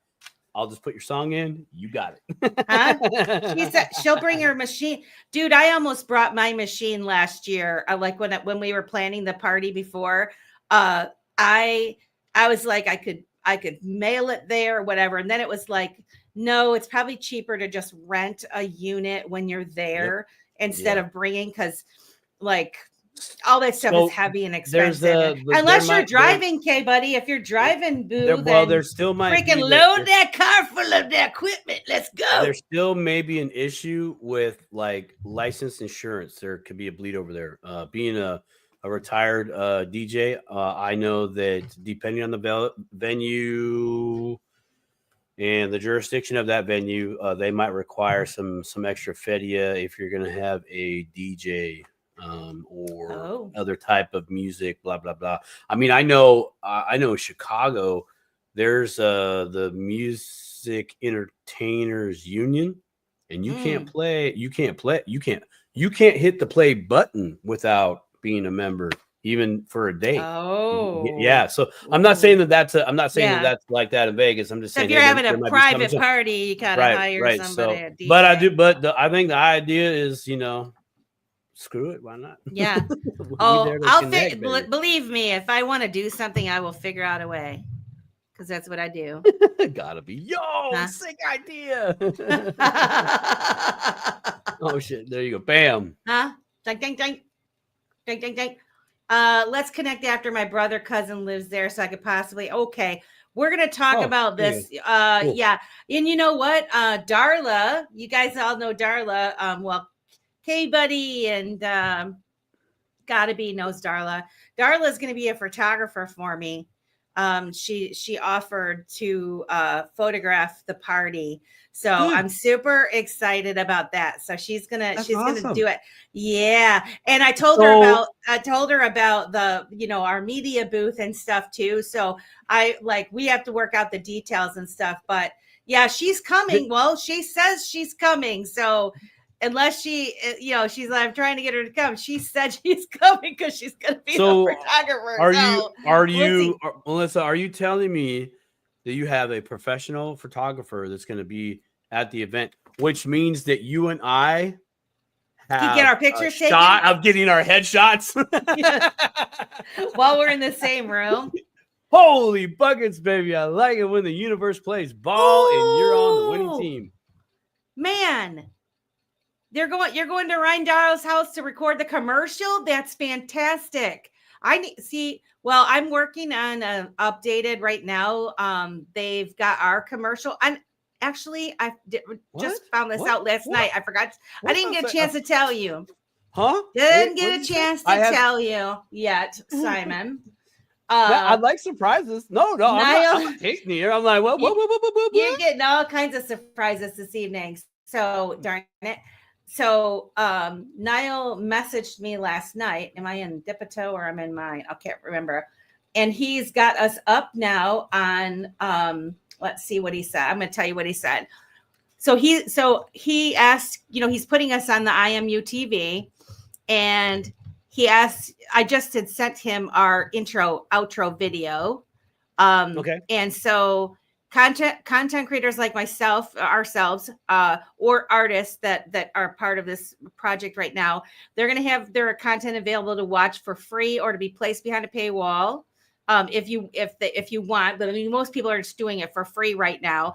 And so for the first quarter of 2025, they're doing this for free, basically for us.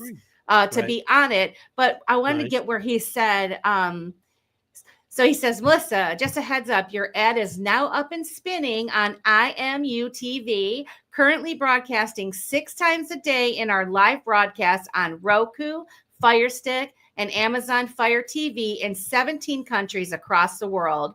They've also created a section for genres XRPL to place a video there as well. And so they'll have a lot of traffic on their video on demand service, so people can find us there as well. And so basically, I guess you guys, I have to find my Fire Stick. But you could search out IMU TV. You want me to order you one? I'll order you one. No, I have one. I literally have one. I literally have a Fire Stick, and so I just gotta hook it up to my TV because I'm so excited to just be watching IMU TV. You said Roku? Roku. What did he say? He said Roku, Fire Stick, and Amazon. What did he say? Amazon Fire TV. Amazon Fire. Yeah. Oh, okay. Yeah. All Fire TVs, Fire Sticks, and Roku devices. Mrs. says, if you're in the chat or watching the show right now, could you just please put in the chat what type of device we have? I want to make sure we have it, so I don't want to overspend. You know how I am with the money, honey. Love you. Thank you.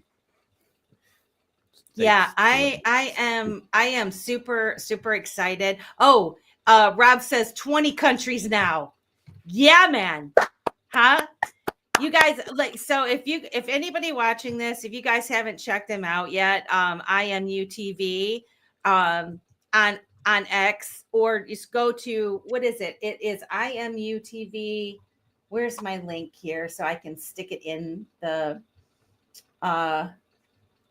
player. It's just super excited.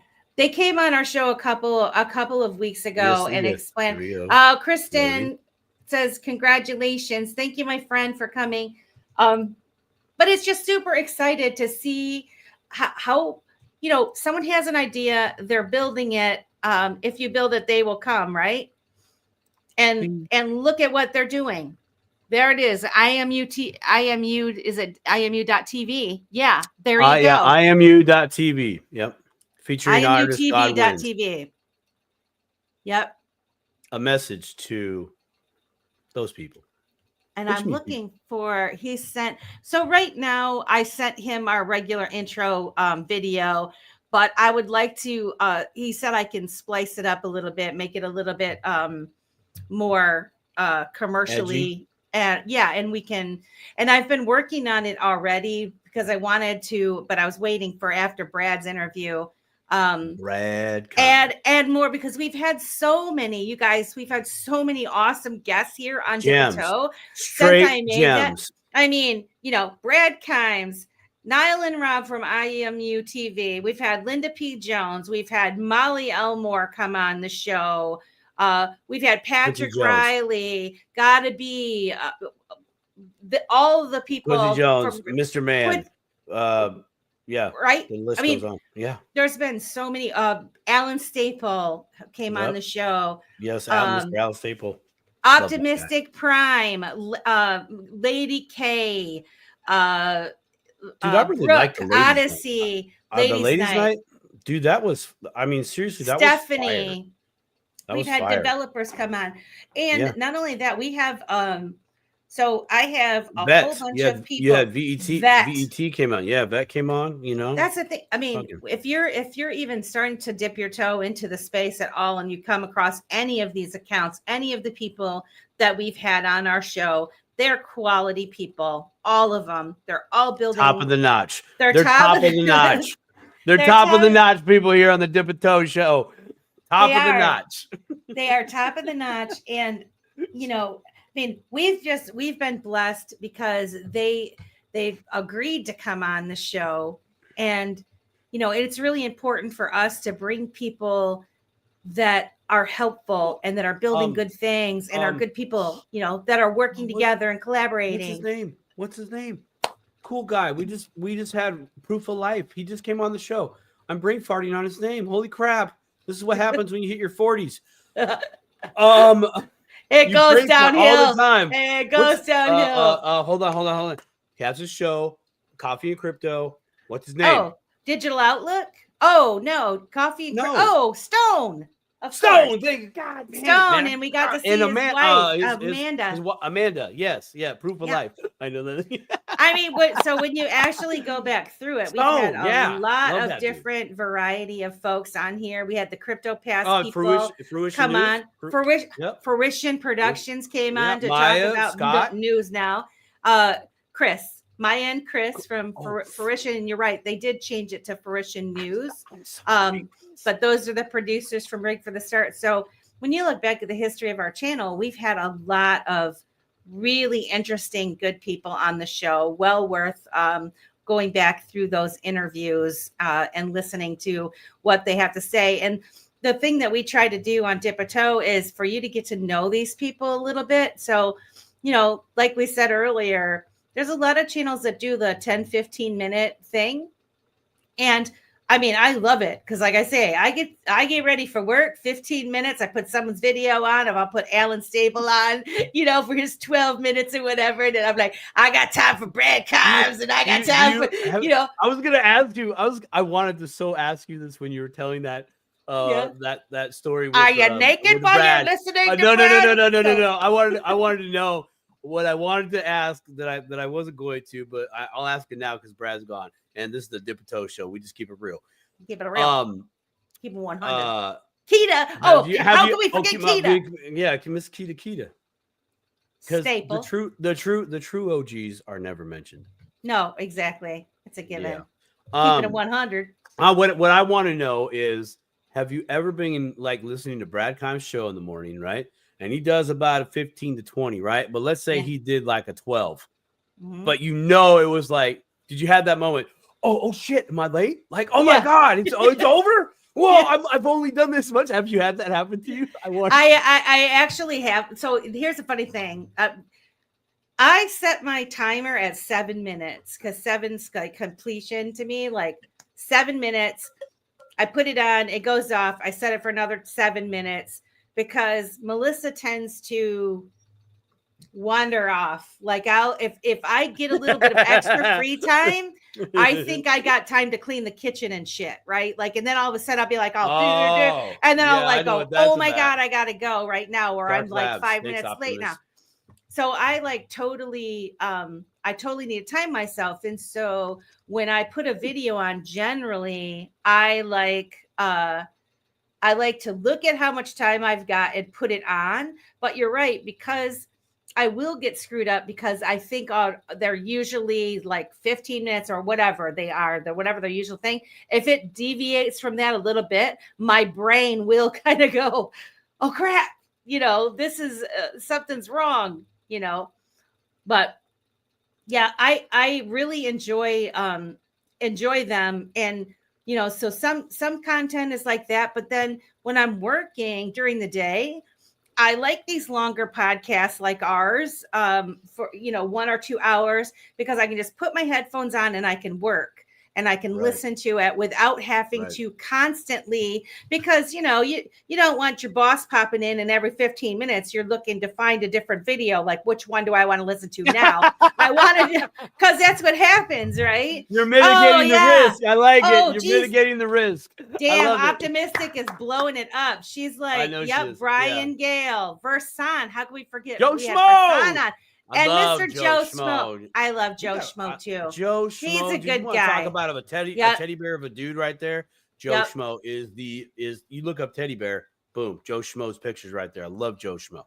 We had the whole crew from Dark Labs on the show. Yep, Dark Labs. And well, of course, she's got Brooke here, but we did mention Brooke. Brooke, we definitely have had a wide variety of awesome interviews. And like I said, we like to get to know them a little bit. And so when you do stumble upon one of our interviews with these people, you're going to get to know them a little bit more than maybe you would by watching their own channel or interviews that other people do. Because, thanks, Staple Crew.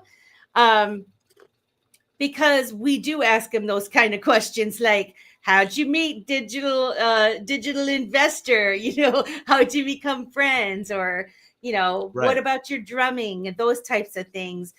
Because I think it's important for people to see, get to know people on a personal level, especially if you're following them every day, or every week or every month or whatever. Optimistic, I'm excited for this year too. This is going to be crazy, a crazy, awesome year. And whether you're going to be worried about it, like I just really want to inspire people to research. If you just stumbled across our Dip a Toe show and you've never thought about researching digital assets before, and maybe you're a truther, because there's so here's what I'm trying to do now is all of my, I don't know if you would call them conspiracy theorists, truth seekers, researchers, investigators, Q people, whatever. I'm starting to bring some of those circles together into this, because I really feel at my core that a lot of those people that I was spending a lot of time with, online basically, or researching with, a lot of them missed the whole financial aspect of what's happening and the clues that have been given. And whether you're listening to a riddle or whether you're go Divvy. I know.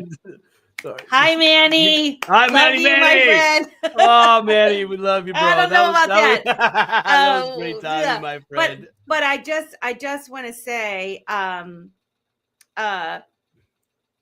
I want to collide some of these a little bit, because the people that are researching these things, they have the skills, but they just missed it. They missed the financial aspect of a lot of the clues that we were given, back in 2017, 2018, 2019, 2020. People got fixed in this little box of what they saw and what they thought was happening. And so a lot of those people are very frustrated, particularly now when they saw the Trump thing coming out, where, he's talking about buying Greenland and all these things, and people are kind of hot under the collar about it. They're a little bit pissed off, or they're worried about it, right? And what I say is that, the financial transformation that's happening, it's been in the works for a really long time. All of the countries, I think, are working together, and they had to go through some of these bad things to happen to get to where we're at now. And if you look back when Trump was first elected, during his first term, when there was so much shit being thrown everywhere and distractions being thrown everywhere, he laid a lot of groundwork with the country. So there were significant things that transpired during that first term.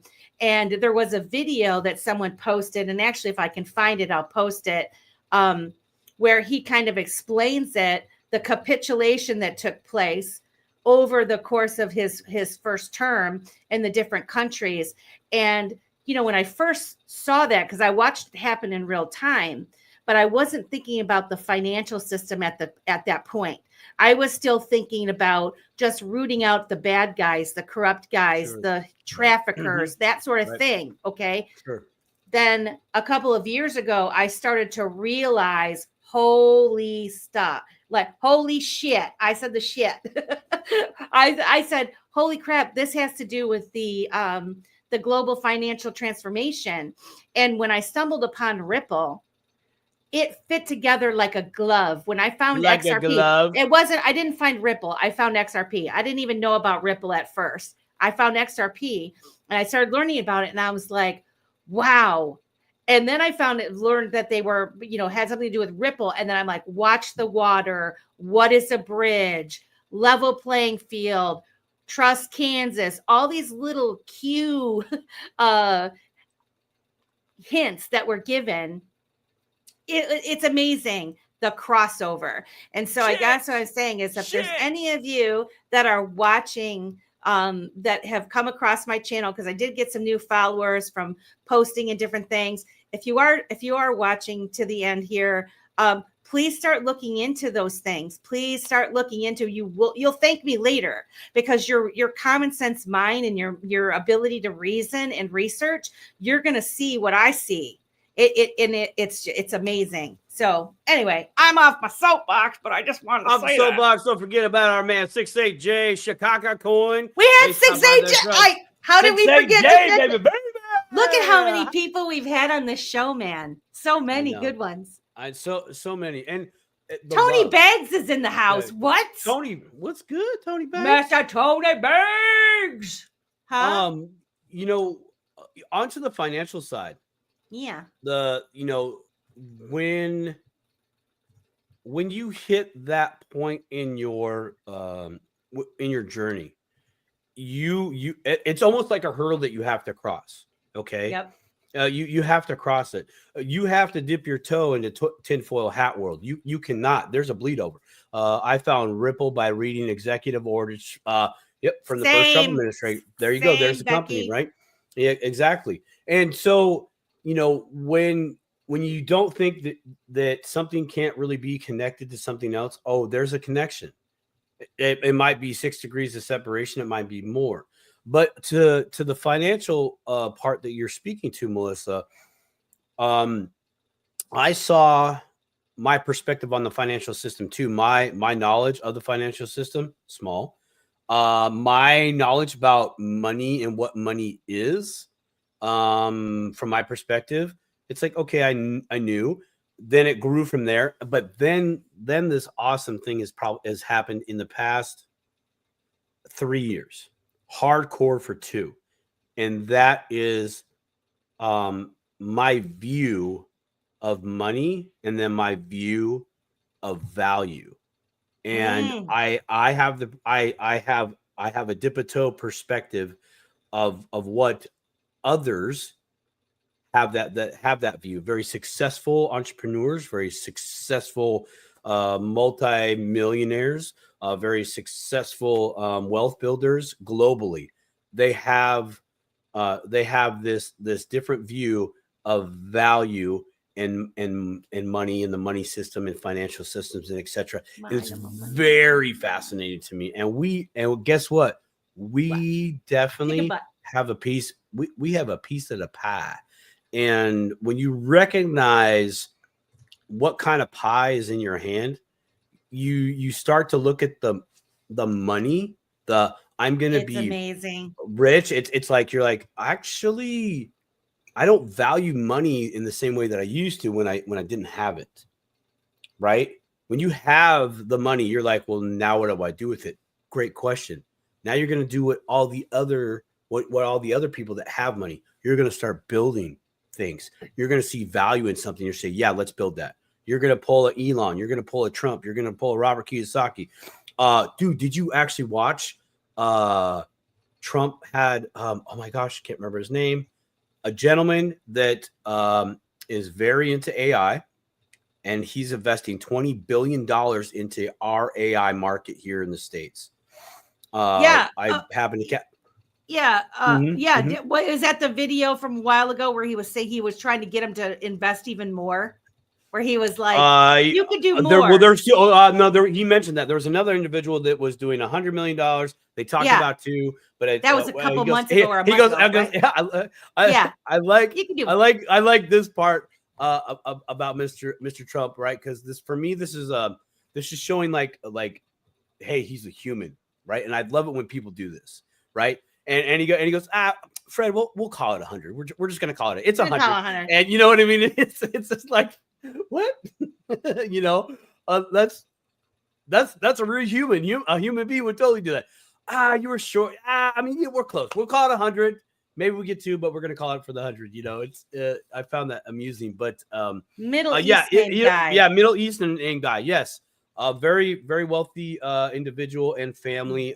They've done great things with AI across the seas in different countries. But there you are. Yes, Matt Riley, spot on. And we've also had Patrick Riley. Where's Mr. Patrick Riley? We've had him on the show too. But anyways, yeah, I mentioned them. I did remember them. Well, I mean, I'm old. I can't hear things sometimes. I'm old. You're old. I'm old. My wife. You're just a baby. Wife. You're just a little baby. This baby got hearing issues. It's called. I have an acute disability of selected hearing. Selected. I think Ryan has that selected. Too. Hey guys, over times. Anyway. I posted this and I do want your feedback. So since we got 202 people in here right now, 202, and actually I wonder, let me see. I don't know if it's gonna let me post this in here.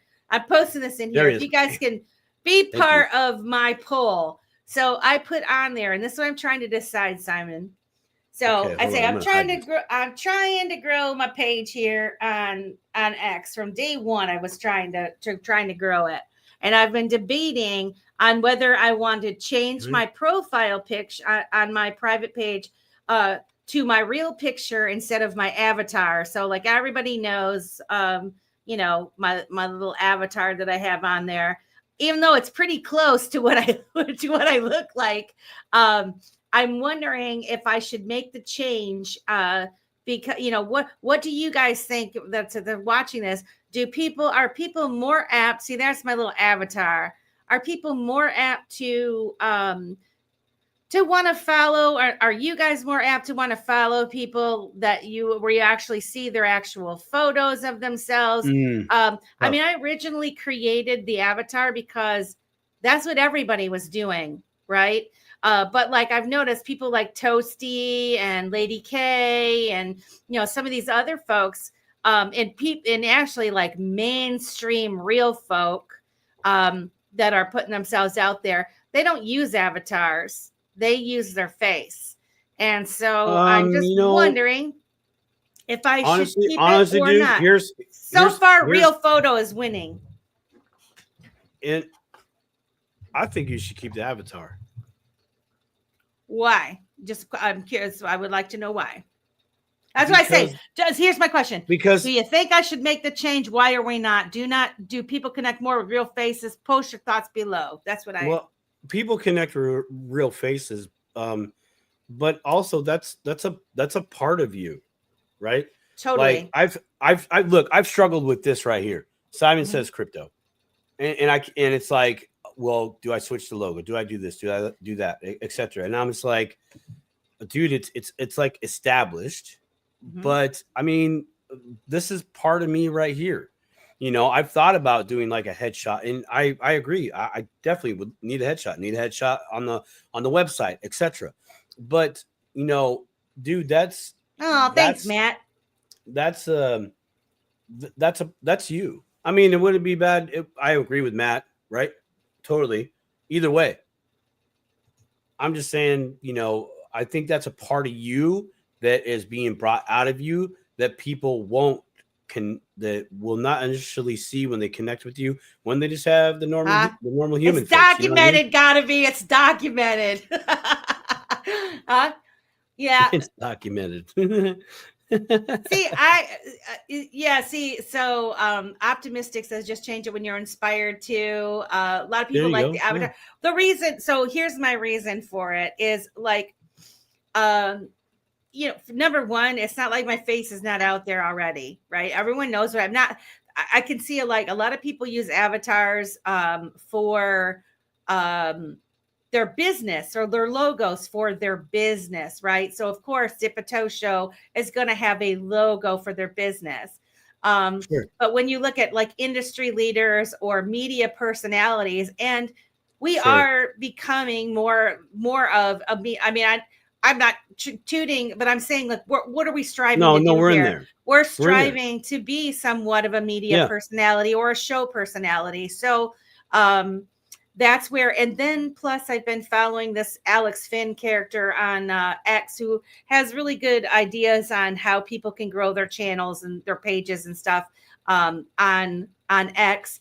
And you know, one of the recommendations, plus I used Grok. I asked Grok these questions too, and they say do it because you want to. It doesn't matter what anybody thinks. No, and I agree with you. I'm gonna believe me, I do what Melissa wants to do. I totally do. But I value. I do, and sometimes I do things on the fly, and I talk to Brian. I talk to Brian all the time, and he tells me. He tells me. Yeah, I make decisions on the fly, but this one is important, and the reason I'm posing this question now is because we're early in 2025. You can sip your wine on camera. We don't mind. I'm doing a keg stand. She doesn't drink the wine, bro. She drinks the White Russian, baby. Huh? She drinks the White Russian. Yeah. But so I don't know. And so I wanted to get the perspective out there. You know, so far there's 10 votes, 90 say real photo, 10% says keep the avatar. And you're right. When you change it, people have to adapt, but that's part of it. Just go with your heart, express however you feel in the moment. You should take another poll. Say, should I fire Simon or not? No. Why would I say that? Come on, man. Get out of here. Sorry. No firing, Simon. I hit a sensitive part. I'm sorry. Dude, we're in 20 countries now, bruh. Yeah, 20. Hey, you know what? I bet. Well, was it? Yeah, no, I'll say it because this is why. I bet you there's a few of those countries that maybe I can't technically visit. Well, but you dipping that toe in that country on the back. I found a way.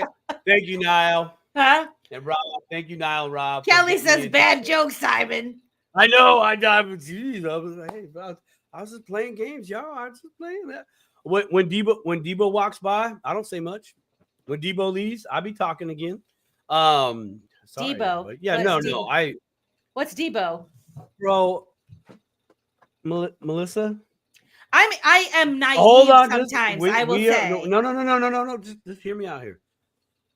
And I know it's a challenging for you, but okay, I want you to.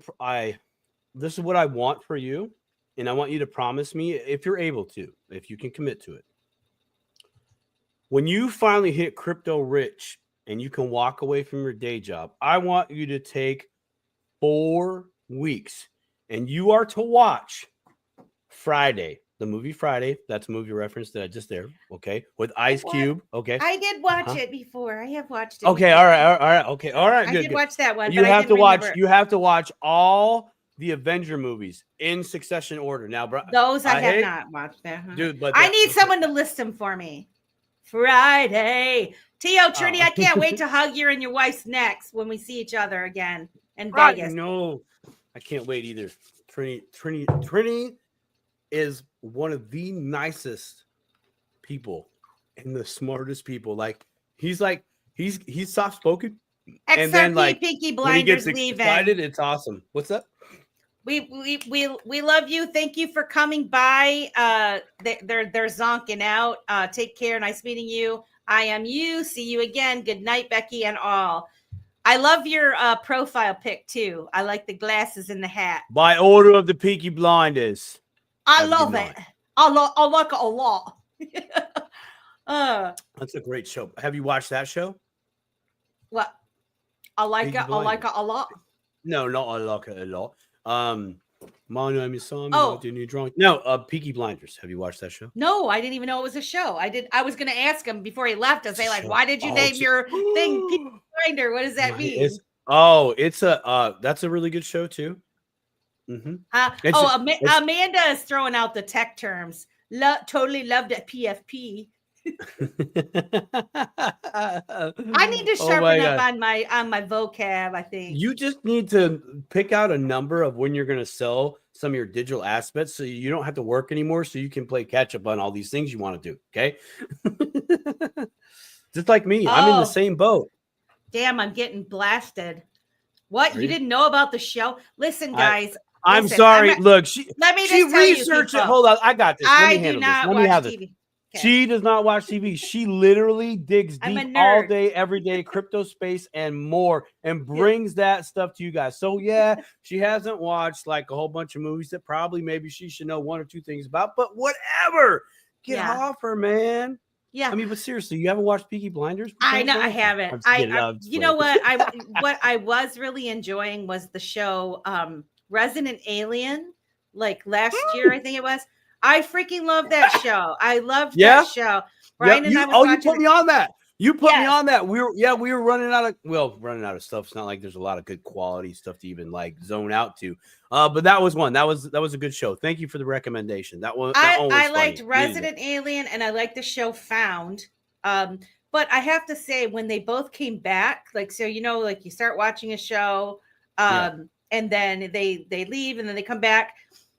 It was different. It had a different vibe to it. And so now I can't get Ryan to watch Found with me. He doesn't like it anymore, but he liked it in the beginning. We both really liked it. I still like it. I would watch it, but yeah, I don't really, I feel like I'm wasting my time. I know that when I'm watching it, although I think it is healthy to take a little, break and watch a movie or watch a TV show or something. I watched the football game, guys, and I was so thank you, Susan. I watched the Detroit Lions win and become the first seed, and that was very exciting for me being in Michigan because I'm not a huge football fan. I do watch it. Ryan likes to watch football, and I usually like to watch college football. Don't usually watch the big league type football, but Gotta Be watches us and Brad Kimes. So this was like a perfect show for you tonight, Brad, or Gotta Be. But anyway, when I saw them win, and I was super excited about that, so I did watch a little bit of football. But other than that, I mean, I'm listening to content. Whether I've slowed down a little bit on the conferences because really, truthfully, there's so much happening in this space on a daily by hour basis, it's really hard to keep up on it all. And like, you need to read something or watch something or listen to something and then let it stew and absorb, and then really think about what does it mean to you, right? Like recently, there's the whole thing, and I posted about it on X, the whole thing about Ripple becoming partnering up with Chainlink. And a lot of people, I started seeing posts where people were really pissed off that they weren't using Flare. And so, I have been using Grok a lot. It's actually pretty darn good for being able to ask it some questions and pulling in, different perspectives in that. But I really didn't understand what that whole thing was. And so I think, whenever you guys come across something and you don't particularly know what people are talking about, look it up and kind of teach yourself a little bit about it.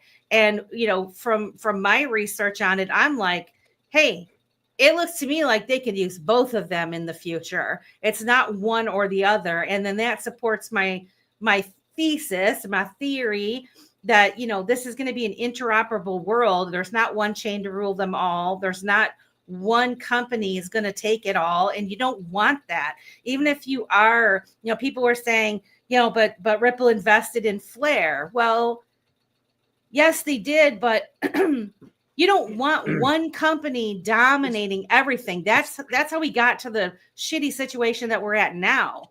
You want the pie to be spread out, and you want us all kind of working together, but you want that backup in the event that you need to leave and go somewhere else, right? But look at okay, they have a partnership, these two, Ripple and Chainlink.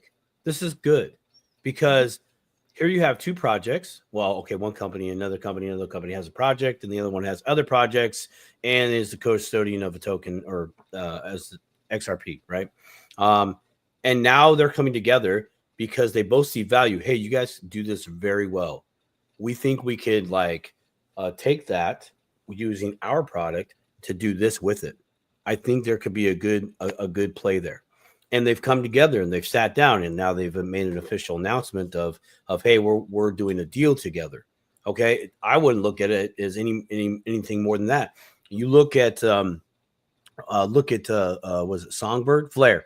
You look at Flare, it's like, hey, we don't know what's happening with Flare.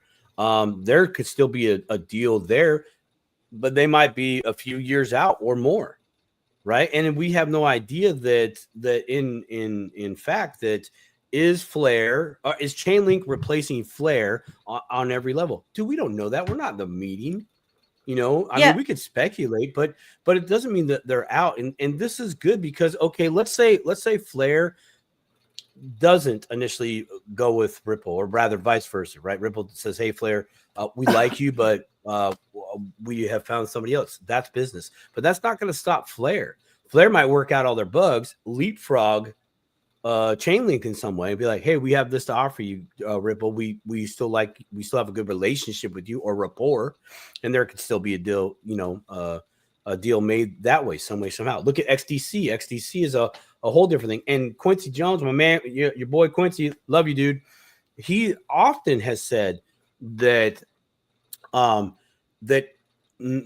each one of these coins and network are going to be part of a specific sector and do a certain function within that industry, right? Think about it. You have logistics. Well, what kind of logistics? Well, you got air, you got trucking, you got sprinter vans. Okay, that's one part of logistics. What other logistics? You got boats. You might have data logistics, right? Think about that for a minute. Transferring information back and forth, that's logistics. That's one component. You might be in the food industry. Well, what's part of the food industry? Right. Oh, I'm in agricultural. Okay, that's part of the food industry. What else? Well, there might be just the harvesting part. Okay, great. Oh, interject logistics. Okay, that's got to go to the processor. The processor's got to get it all prepped up for the producers, which are the bakers, etc., so on and so forth. You think about just major sectors and dissect it down. Literally, there is a piece for everybody to apply these projects in there. Look at IMU TV. Great example, right? That's tomorrow's TV right there. Yep. Right? They're going to replace Netflix, literally, in my opinion. A lot of people, it's giving the choice. For sure. And so when I looked up, and everything you said is correct. When I looked up, and I just asked, like, could Ripple use both Chainlink and Flare Network? And just by asking that question, it gave me answers into, and this might not be exactly correct, but I think it's pretty damn close. That yes, it could theoretically use both Flare and Chainlink, but for different purposes with different implications, because the Flare network, they've shown integration capabilities with XRPL through the introduction of the XRP, which allows XRP to be used across different ecosystems via their layer cake protocol. Right there, different ecosystems. But it aims to bring smart contracts functionality to XRP, which would enhance that utility in the decentralized finance applications. So the future potential of that would be if XRPL were to natively support smart contracts, then Flare's capabilities could be further leveraged for providing decentralized oracles directly to the XRP ledger's smart contracts.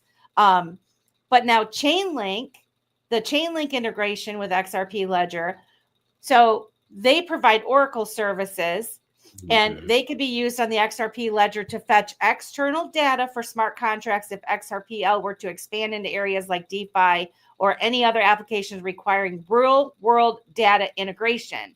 They have an established reputation for providing secure and decentralized data feeds, which could complement XRPL's already existing capabilities, especially in scenarios where specific off-chain data is needed for contract execution. And that's important right there.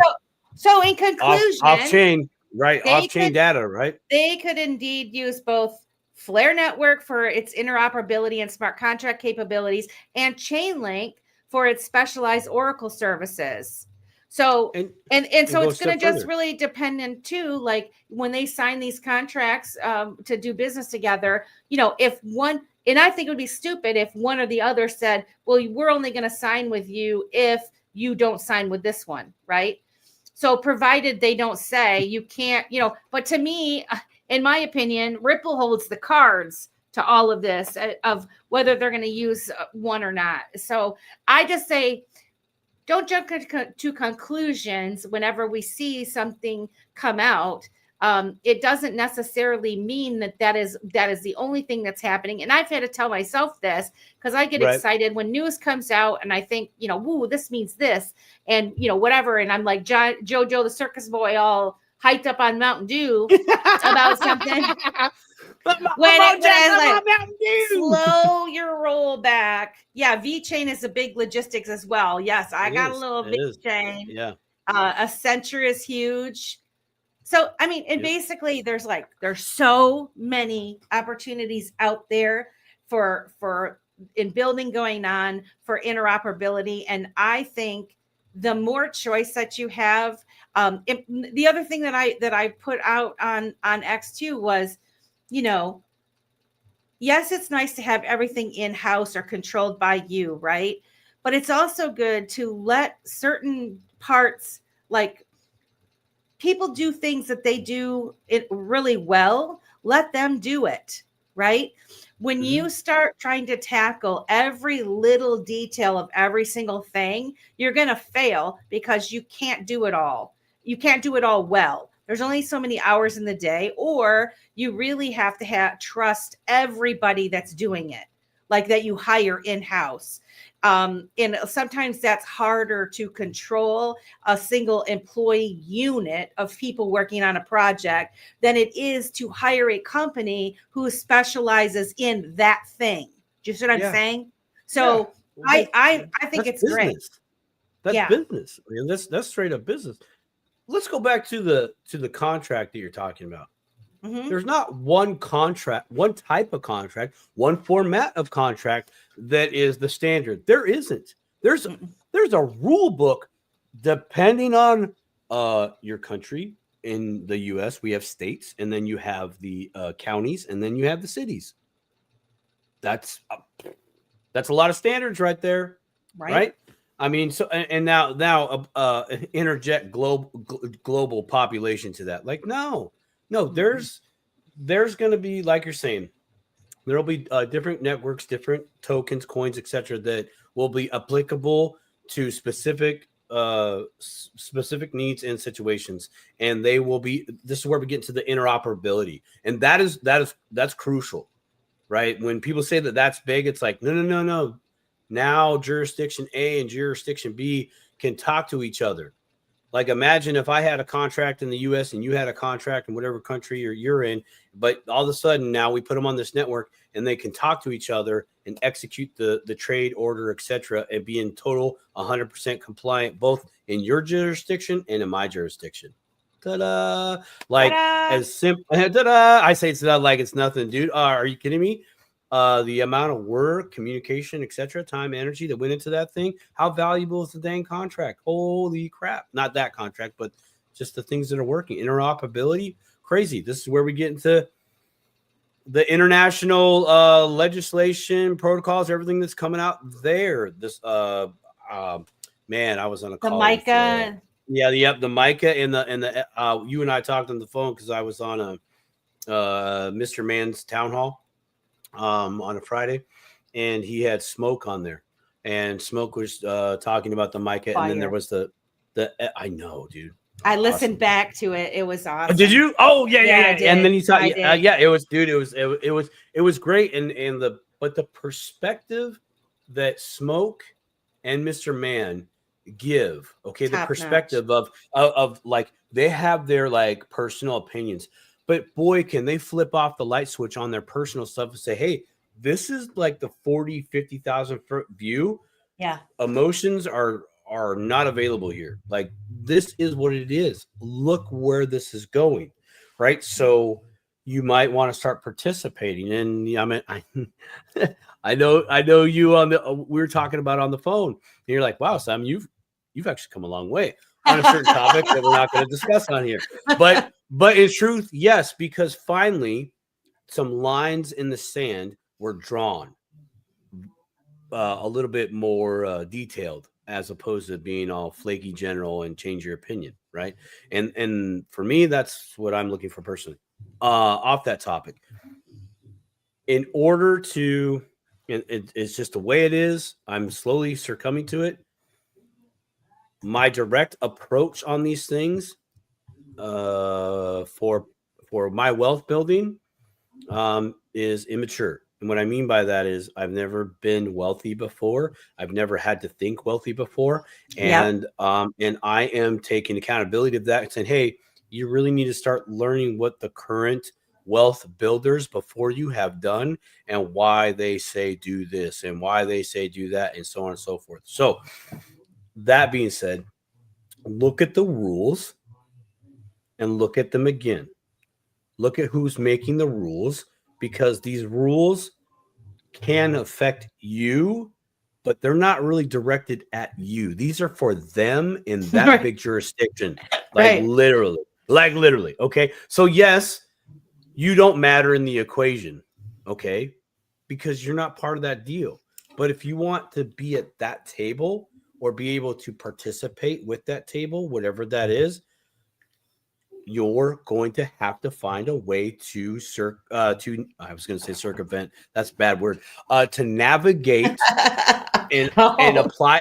I know. Oops. And navigate those rules and figure out how to make them work for you, because that's what big wealthers do. What's up? What do you got?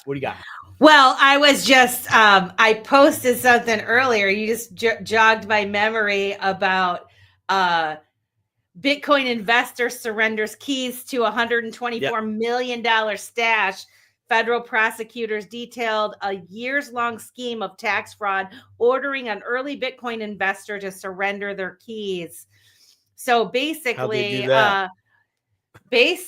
this person, because why? Because this person. No, I said how. I said, how did they do that? How'd they just order them? I mean, like. Right. Well, I'm not going to get to that. Leave my comment alone. Yeah. Fat Tony said, pardon my French, but they can go and F right off.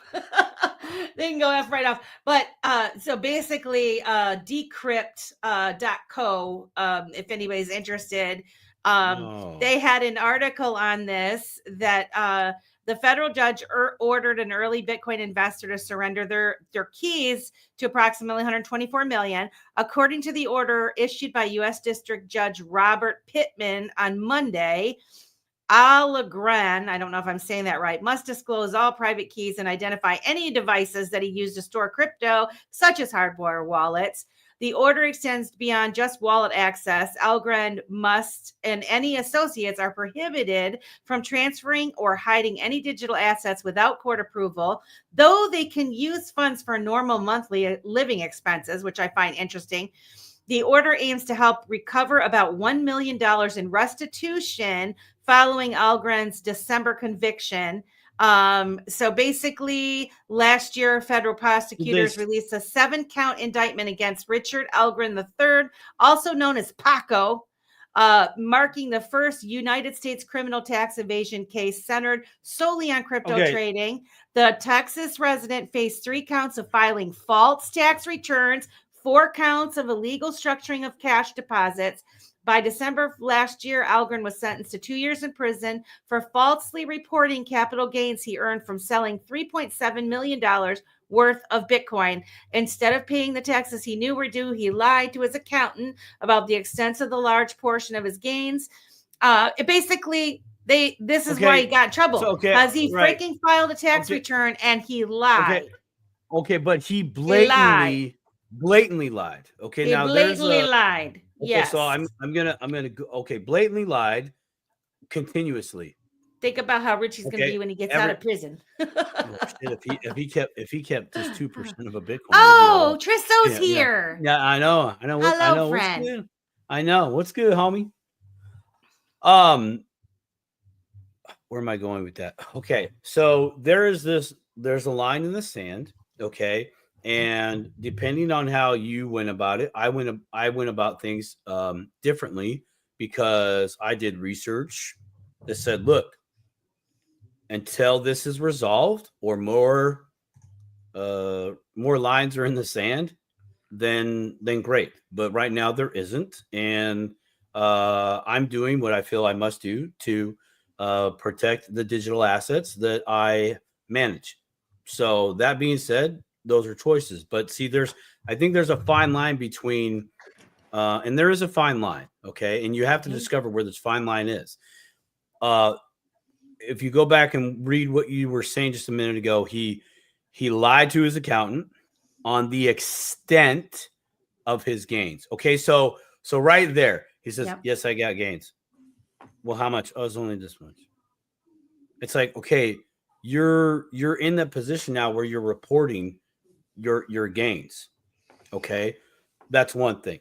There's that box on the form.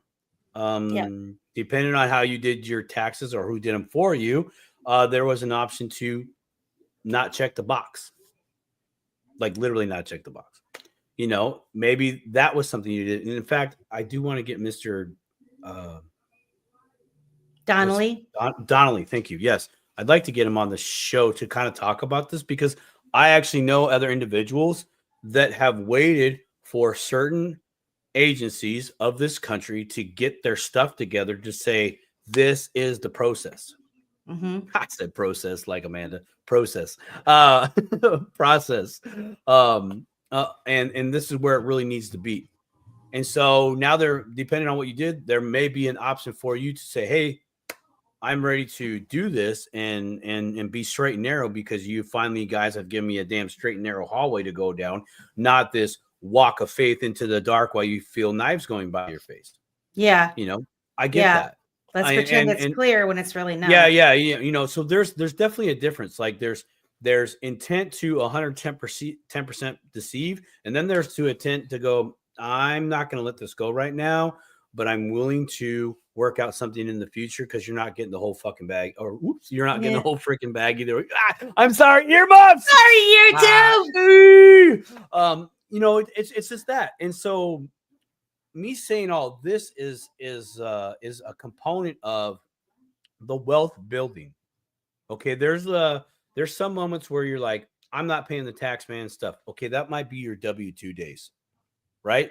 Where you are remembering taxes go out, it's a lot. You barely have enough to do X, Y, Z to breathe, live, etc. Okay, I get that. Most of us have been there, and most of us still are.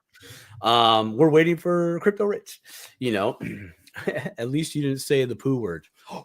Like I did. No, I said, I said, oh, no. What? Oh, shit.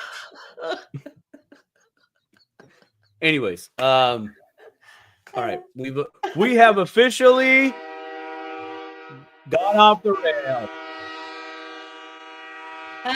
What's happening, Richard? What's happening? I say all this to all of us have a digital asset. It really is an asset. You have a thing that you can build wealth with at any level.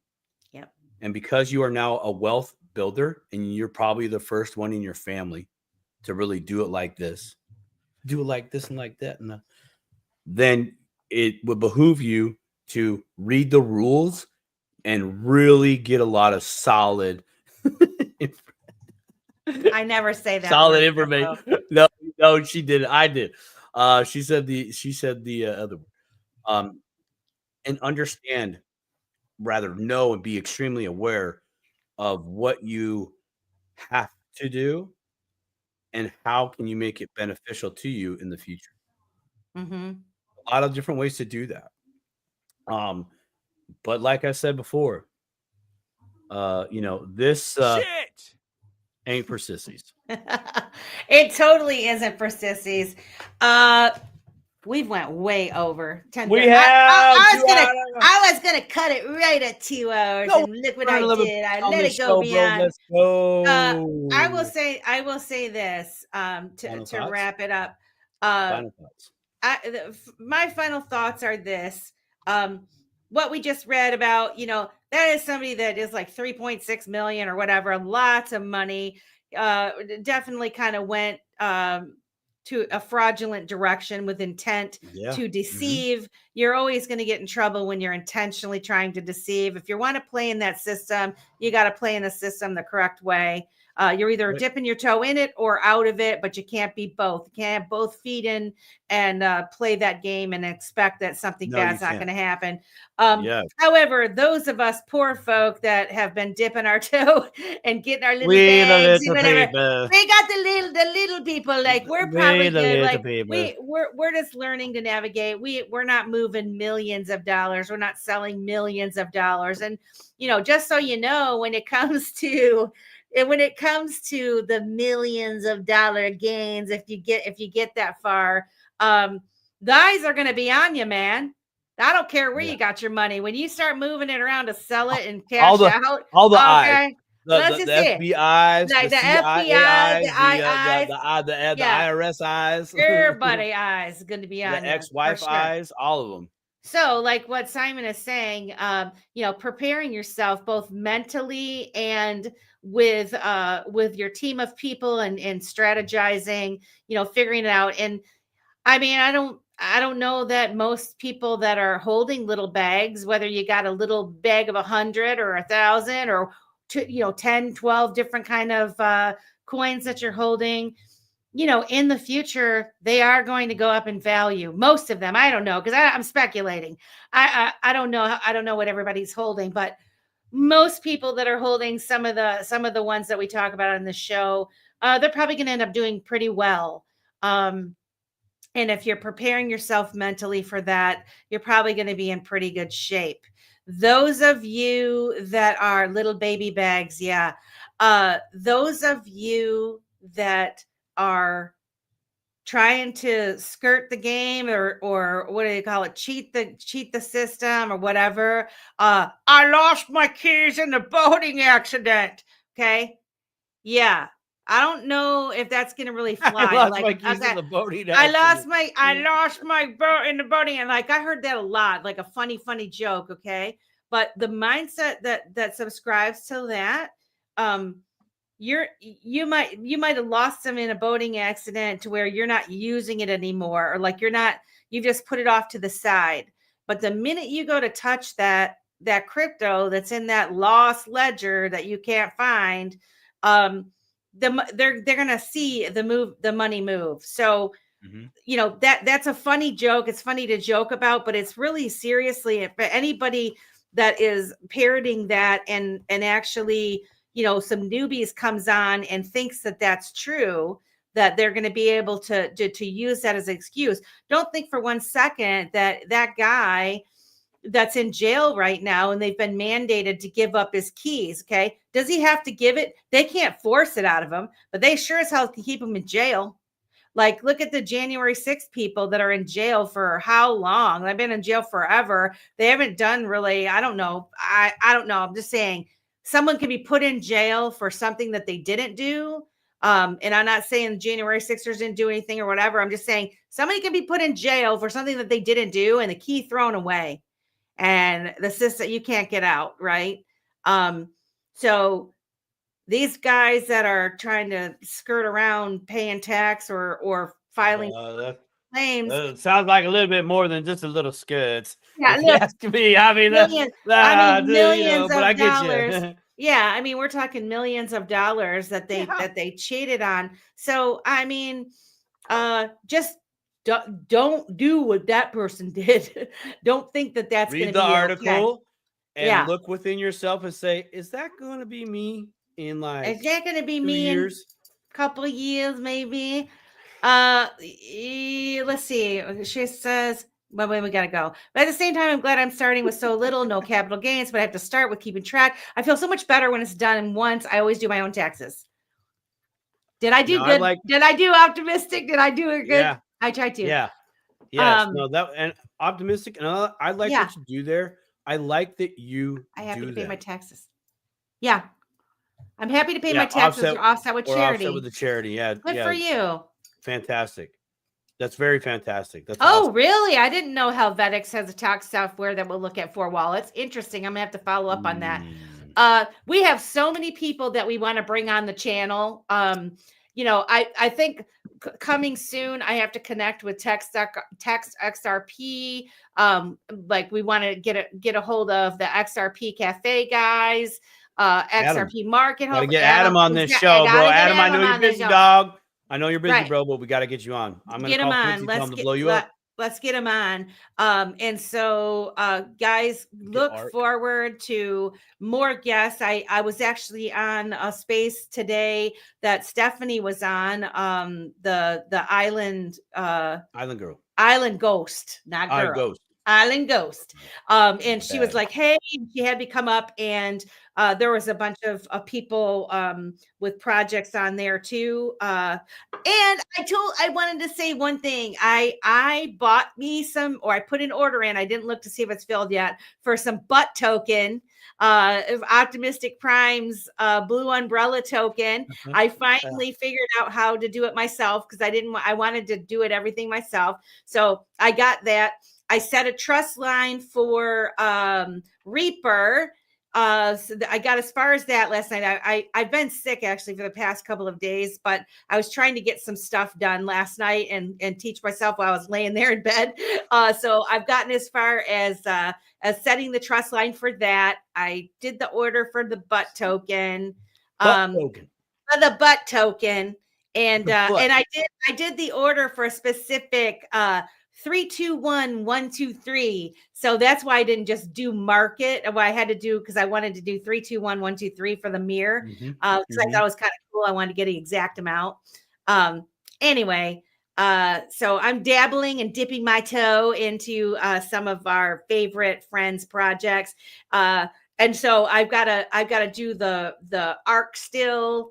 For Gottapee's project, I gotta figure out how to connect all that stuff. So, I'm working on it. I baby stepping it, but I definitely need to get that on. Yeah. Now you got to go get your trust line set up for ARC. Yes.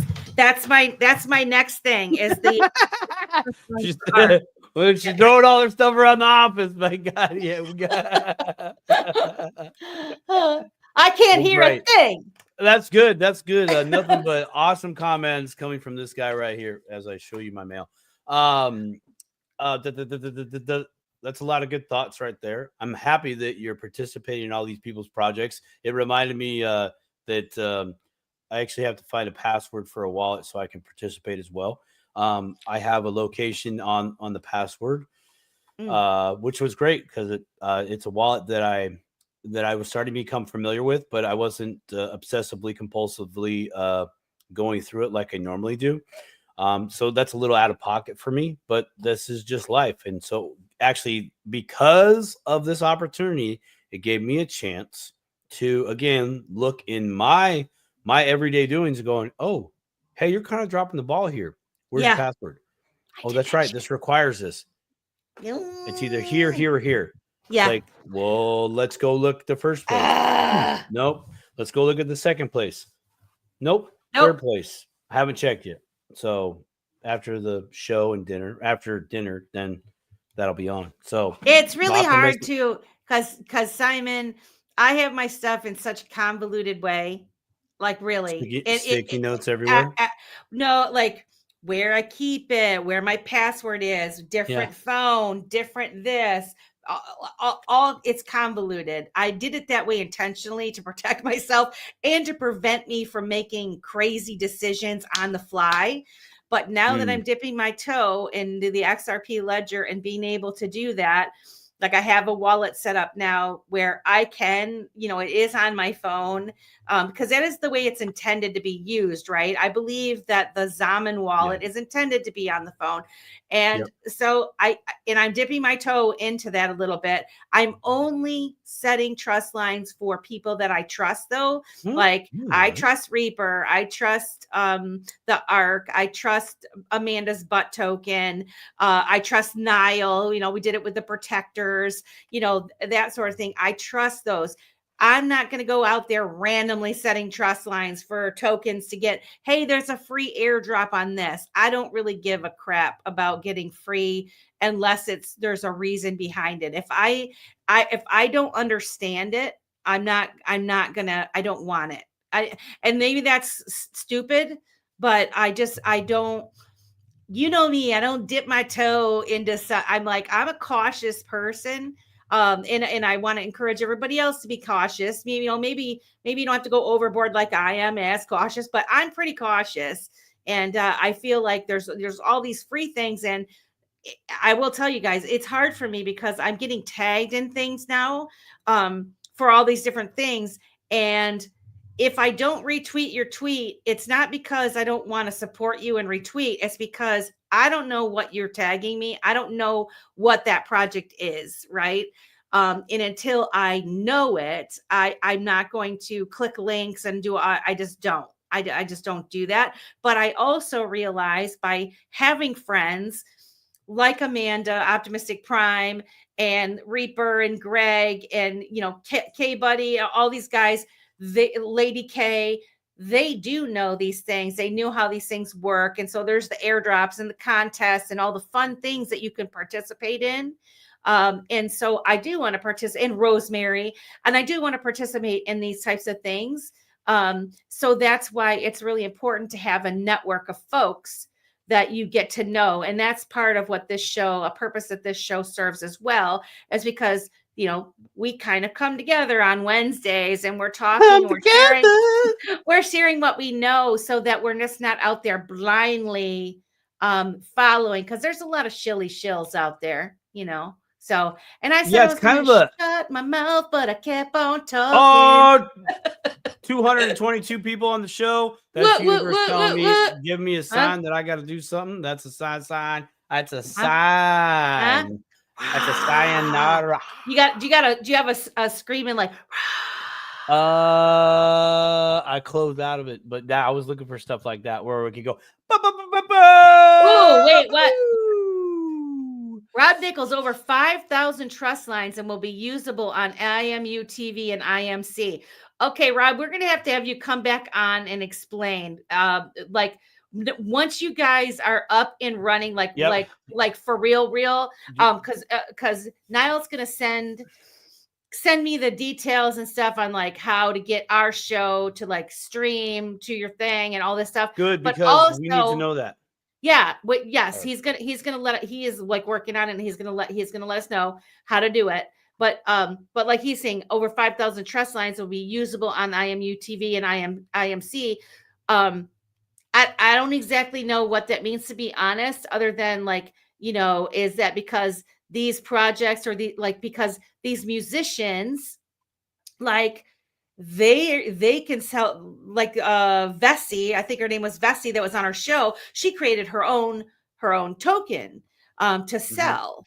And so like you can create private events and different things like that. And so that's where I think the trust line comes in, or maybe they give back to their fans or something like this. So I definitely, see, I have the trust line for the XFT. And that's what you're going to be using, right, Rob, to like go into maybe private viewings or something. If I'm not mistaken. But it's very cool. Yeah, Matt says so cool to know developer people. It is really cool. Whoops. It's so cool. Simon's been a godsend. Oh, you're a godsend, Simon. Huh? He is. Well, every now and again, the Lord's got to send a screwball down here to I'm holding out for a hero till the morning light. It's gotta be strong and it's gotta be hold on. All right, story time real quick, since we're gonna probably take it to 3 hours anyways. Okay, that song from Footloose. Okay, I used to have my mom and my stepdad play that song on wax. For all that you don't know what wax is, that's a vinyl record. And my mom had a sewing mat. It was made out of cardboard, right? So this is where I'm going, because I'm a late 70s, early 80s kid. And so they would lay it out. They would play that song for me. Deal. Huh? And Megan T's got a crush on you. She does. She does. She makes damn good cookies too. As well. Both the Megan and the Megan that I know make damn good cookies. There's a Megan. Yeah. This one's a Megan. Yeah. I know. Yeah. Oh, beautiful peach pie, delicious. So they used to they would put out this mat, cardboard, turn off the lights. They'd both take flashlights and move them around like this, and I would be breakdancing. Hey, I would appreciate that you don't say better for worse. Let's just keep it to yourself. His wife is above you. Just so you know, Greg. Just saying. Greg, actually, you will meet my wife, and you'll say the same thing that everybody else has said about my wife. She's a badass. What? Why'd she marry you? And then I'll tell you, because she loves a good charity case. Oh. No. I'll tell you that. No. Oh, no. There's a joke there. She's upstairs laughing right now. There's a joke. Yeah. No, there's a joke there. Definitely for the better. I know. Greg, I gotta be. Sorry, we're all and Nana. Gotta be. Yeah, gotta be crushing it. Ask me that about my wife too. I am very. Yeah, his wife is a badass too. Oh wait. I keep getting missing up. People ask that about my wife too. Yeah, right. His wife. Cool. So we're both charity cases. I knew we had a connection, brother. Yeah, he's got a strong, good woman. Strong, good woman too. Was she in Vegas? No, I didn't meet her in Vegas. I didn't think she was, because I remember it was Brooke, and I talked with Brooke, and Gotta Be was there, and Patrick, and I actually chatted up Patrick and Gotta Be at the Thursday night pre-funk. By the way, come out to Vegas. I mean, if nothing else, come out for that. Right. I mean, if you can't, come out, don't worry about it. Like legit, don't for the party. Come out to the party. It's going to be a real good time. Like it was great. I love that. This year's going to be better than ever. Better than ever. Better than ever. If I can ever get these people to call me back. I'm like, really? Call me back? Like, come on. What the hell is the deal? Yeah. I'm bringing Mrs. Says with me. She's gonna be there. I'm bringing Ryan. Sweet, good, awesome. Everybody's going to see that he actually exists. I know. Yeah. You know what? Maybe we should call it that. Maybe we should call the Dipito Stable Crew and Friends Proof of Life Party. And we'll bring our significant others to say, yeah, I am married to this fine, sexy thing, Ron. Oh, Megan says, I can share a little. I got big love for you all from backstage. Yes, she does. Oh, we love you. We love you too. Yeah. Yeah. I appreciate you sharing them with me on Wednesday nights. There's Niall. It's appreciative. I'm appreciative. Our utility token at the Independent Universe. All right, here, let me put up on the thing. Ding. The XFT will be our utility token at the Independent Music Universe.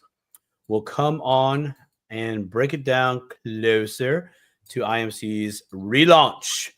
We get the Dipito Broadcasting Global on TV. Love it. I just realized it's Niall. Niall's just got in here. Yeah. Did you have another beverage off camera? No, you were drinking wine. You were drinking wine off camera. Where's your bartender, dude? He's Johnny on the spot, isn't he? My bartender's downstairs. Totally downstairs. If you move the breakers upstairs into your office, you can just turn one off to this TV. That'll let them know, hey, come up here and give me a bevy. I need that. I need a buzzer. Hey, when we moved in, you delete this video after this. I don't want to be held accountable for that. When we moved into this house in the basement, there was a light, like a siren light that was hooked up. And so basically when someone would ring the front doorbell, the thing would be like a light would flash on. I need that for my office. We took it out. You should not have taken it out on air. You need the on air light. Yes. Like I need help. You need the Goonies light. You've seen Goonies, right? Yes, I've seen Goonies. Okay, all right. They have the light upstairs where it lets them know someone's at the front porch. Someone's at the front porch. Yeah, exactly. Alarm. Yeah, I'm definitely still getting one of those. Why don't people talk more about the possibilities of utility token like charities and voting status with the charities and how blockchain works with accountability? Oh, who's this? Mofo Shiznak. Mofo Shiznak. I love Mofo Shiznak. I love it. Yeah, you need to talk with. You know what? I don't know what I don't know what it is about that name, but I'm hungry right now. I'm hungry. Mofo Shiznak. I need a little Shiznak. Man, that's great. You know what? You're right, Mofo. Facts. We should totally talk. We have talked about utility tokens and stuff. And we've had ARC Greg from Gotta Be came on from ARC to talk about the charities, their charities, and how they're connected with the Reaper Financial. We did several shows on them. But yeah, Gotta Be said, reach out, Mofo. Feel free to reach out, Mofo. Yeah, reach out. Thank you for coming to Dip a Toe. We appreciate you stopping by. Yeah, and thanks for throwing a comment in the chat and saying, hey, just 100%. Bring some awareness to something. Hey, I'm not seeing this a lot. Why don't we talk about this? Fair play. Absolutely. Let's get some more. It would be super cool before we left if 234 people that are watching, which is amazing, would go to @Dip-a-Toe on YouTube and Rumble, @Dip-a-Toe Show on X, and subscribe, hit the like, put a comment.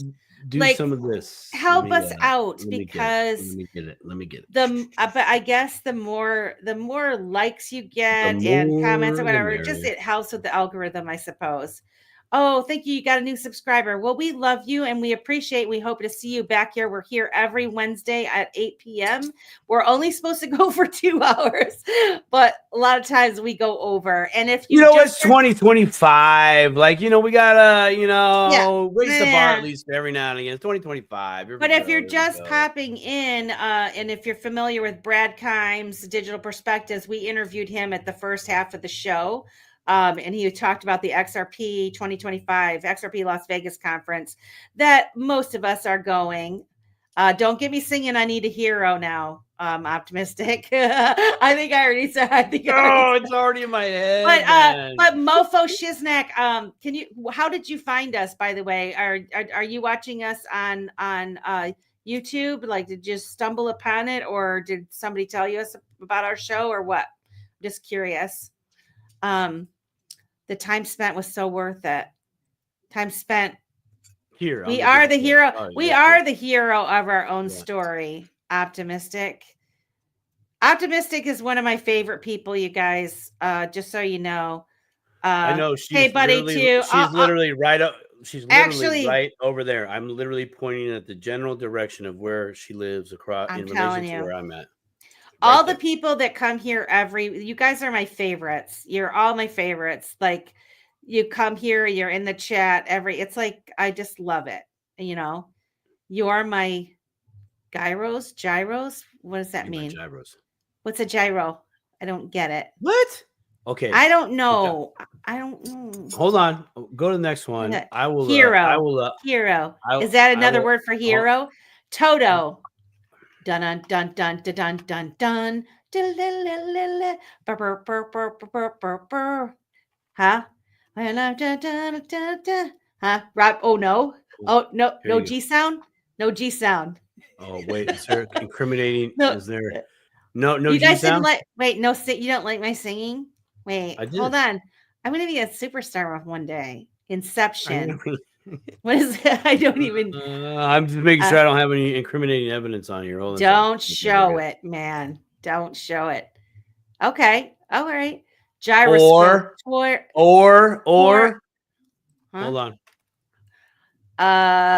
Please don't be so. Oh yeah. Well, that's what I thought, but I was like, well, what does that mean? Because I'm freaking hungry right now, just so you know. So thanks a lot, Greg. You made me hungrier. I need a drink and a gyro. Is a gyro? A gyro. It's a euro. I want a euro. That's what he was saying. I get it now. Totally went over my head, but I just connected. I made the connection. Huh? Look at that. Gotta be helping us out with the enunciations. I like it. It's a sandwich. I like to go to the restaurant and say, yeah, could I get a gyro, please? A chicken gyro? A gyro? Actually, if I don't know how to pronounce something, I'll just say, I'll just have this. And I'll like point to the menu. That's what I want. Huh? Third menu on the right, second one down. I want that. Yeah, just give me that, or I'll say my man's gonna order for me. my man's gonna order for me. Baby, you tell him what I want. You know. Oh, hey, we're I do the old. I'm going to the bathroom. Can you order for me? We're sharing the market. I'm sorry, I'm sharing the market. Okay, we've officially gone off the rails. Okay, my final thoughts. We'll get the final plug out thoughts. We're leaving. God darn, it's like my final thoughts are: I am so very, very grateful to all of you that are watching this show. The past year being a part of this channel has been such a wonderful experience that I really feel like this is a part of actually why I'm on this planet, and I'm doing it right here, right now. Right, I've been looking for things like that, and there's a few things. I got 5 things that I'm working on right now, and I have every one of you to thank that have watched this show. Melissa, I thank you for having me on the show and including me on this adventure, and as well as everybody else that I have been on their show. It's been an epic time, and I have received so much love from you guys just participating in the chat that nothing in this world can take that away from me. And when I go and graduate, I'm going to take y'all with me in here and in here. So thank you. Those are my final thoughts. Well, that was beautiful. And Brad, thanks for coming on the Dip a Toe Show. I know. You came on in. Come on in. Brad Bob's Dip a Toe. Yeah, and Rob says, I'm so happy I met you all. You're both great. So much love for you both. We love you too, Rob. I mean, we're gonna get together in Vegas, faux show. I love you too, Kay, buddy. Hey, Susan loves my singing. Thank you, Susan. I appreciate that. Yes, I want to thank everybody for coming. You guys, sometimes people say like, well, what the hell are you doing this for, Melissa? Like, why do you keep doing it? You know, like it's like you don't get paid, you know, is there going to be any money involved, whatever. We do this because we love you. We enjoy spending time with you because of the people that you are, and we know that you are like us and wanting to help others. And there's still a chance for us to reach a lot more people and bring them on, pull them on the boat with us, so to speak, right? There, you know, even though the prices and things are going up now, man, we're still so freaking early. And the more people that we can educate, the better. And like we were talking with Brad earlier, the fact that we're entering into this as it's being built, and there's so many people that are giving this attention, we do have a chance to create a world that we want to see. Collectively together, we can make things the way that we want, and we can call them out on things where they're falling short, and insist that they build things that work for us. And if they don't, I mean, we're building things ourselves anyway that we can use. So you know, everything from your own wallet, your own ID, to IMU TV and hosting independent artists and musicians, and you know, shows like ours where the users can watch for free, or they can choose to become pro members. But everything's shifting, and we're playing an incredible part in it.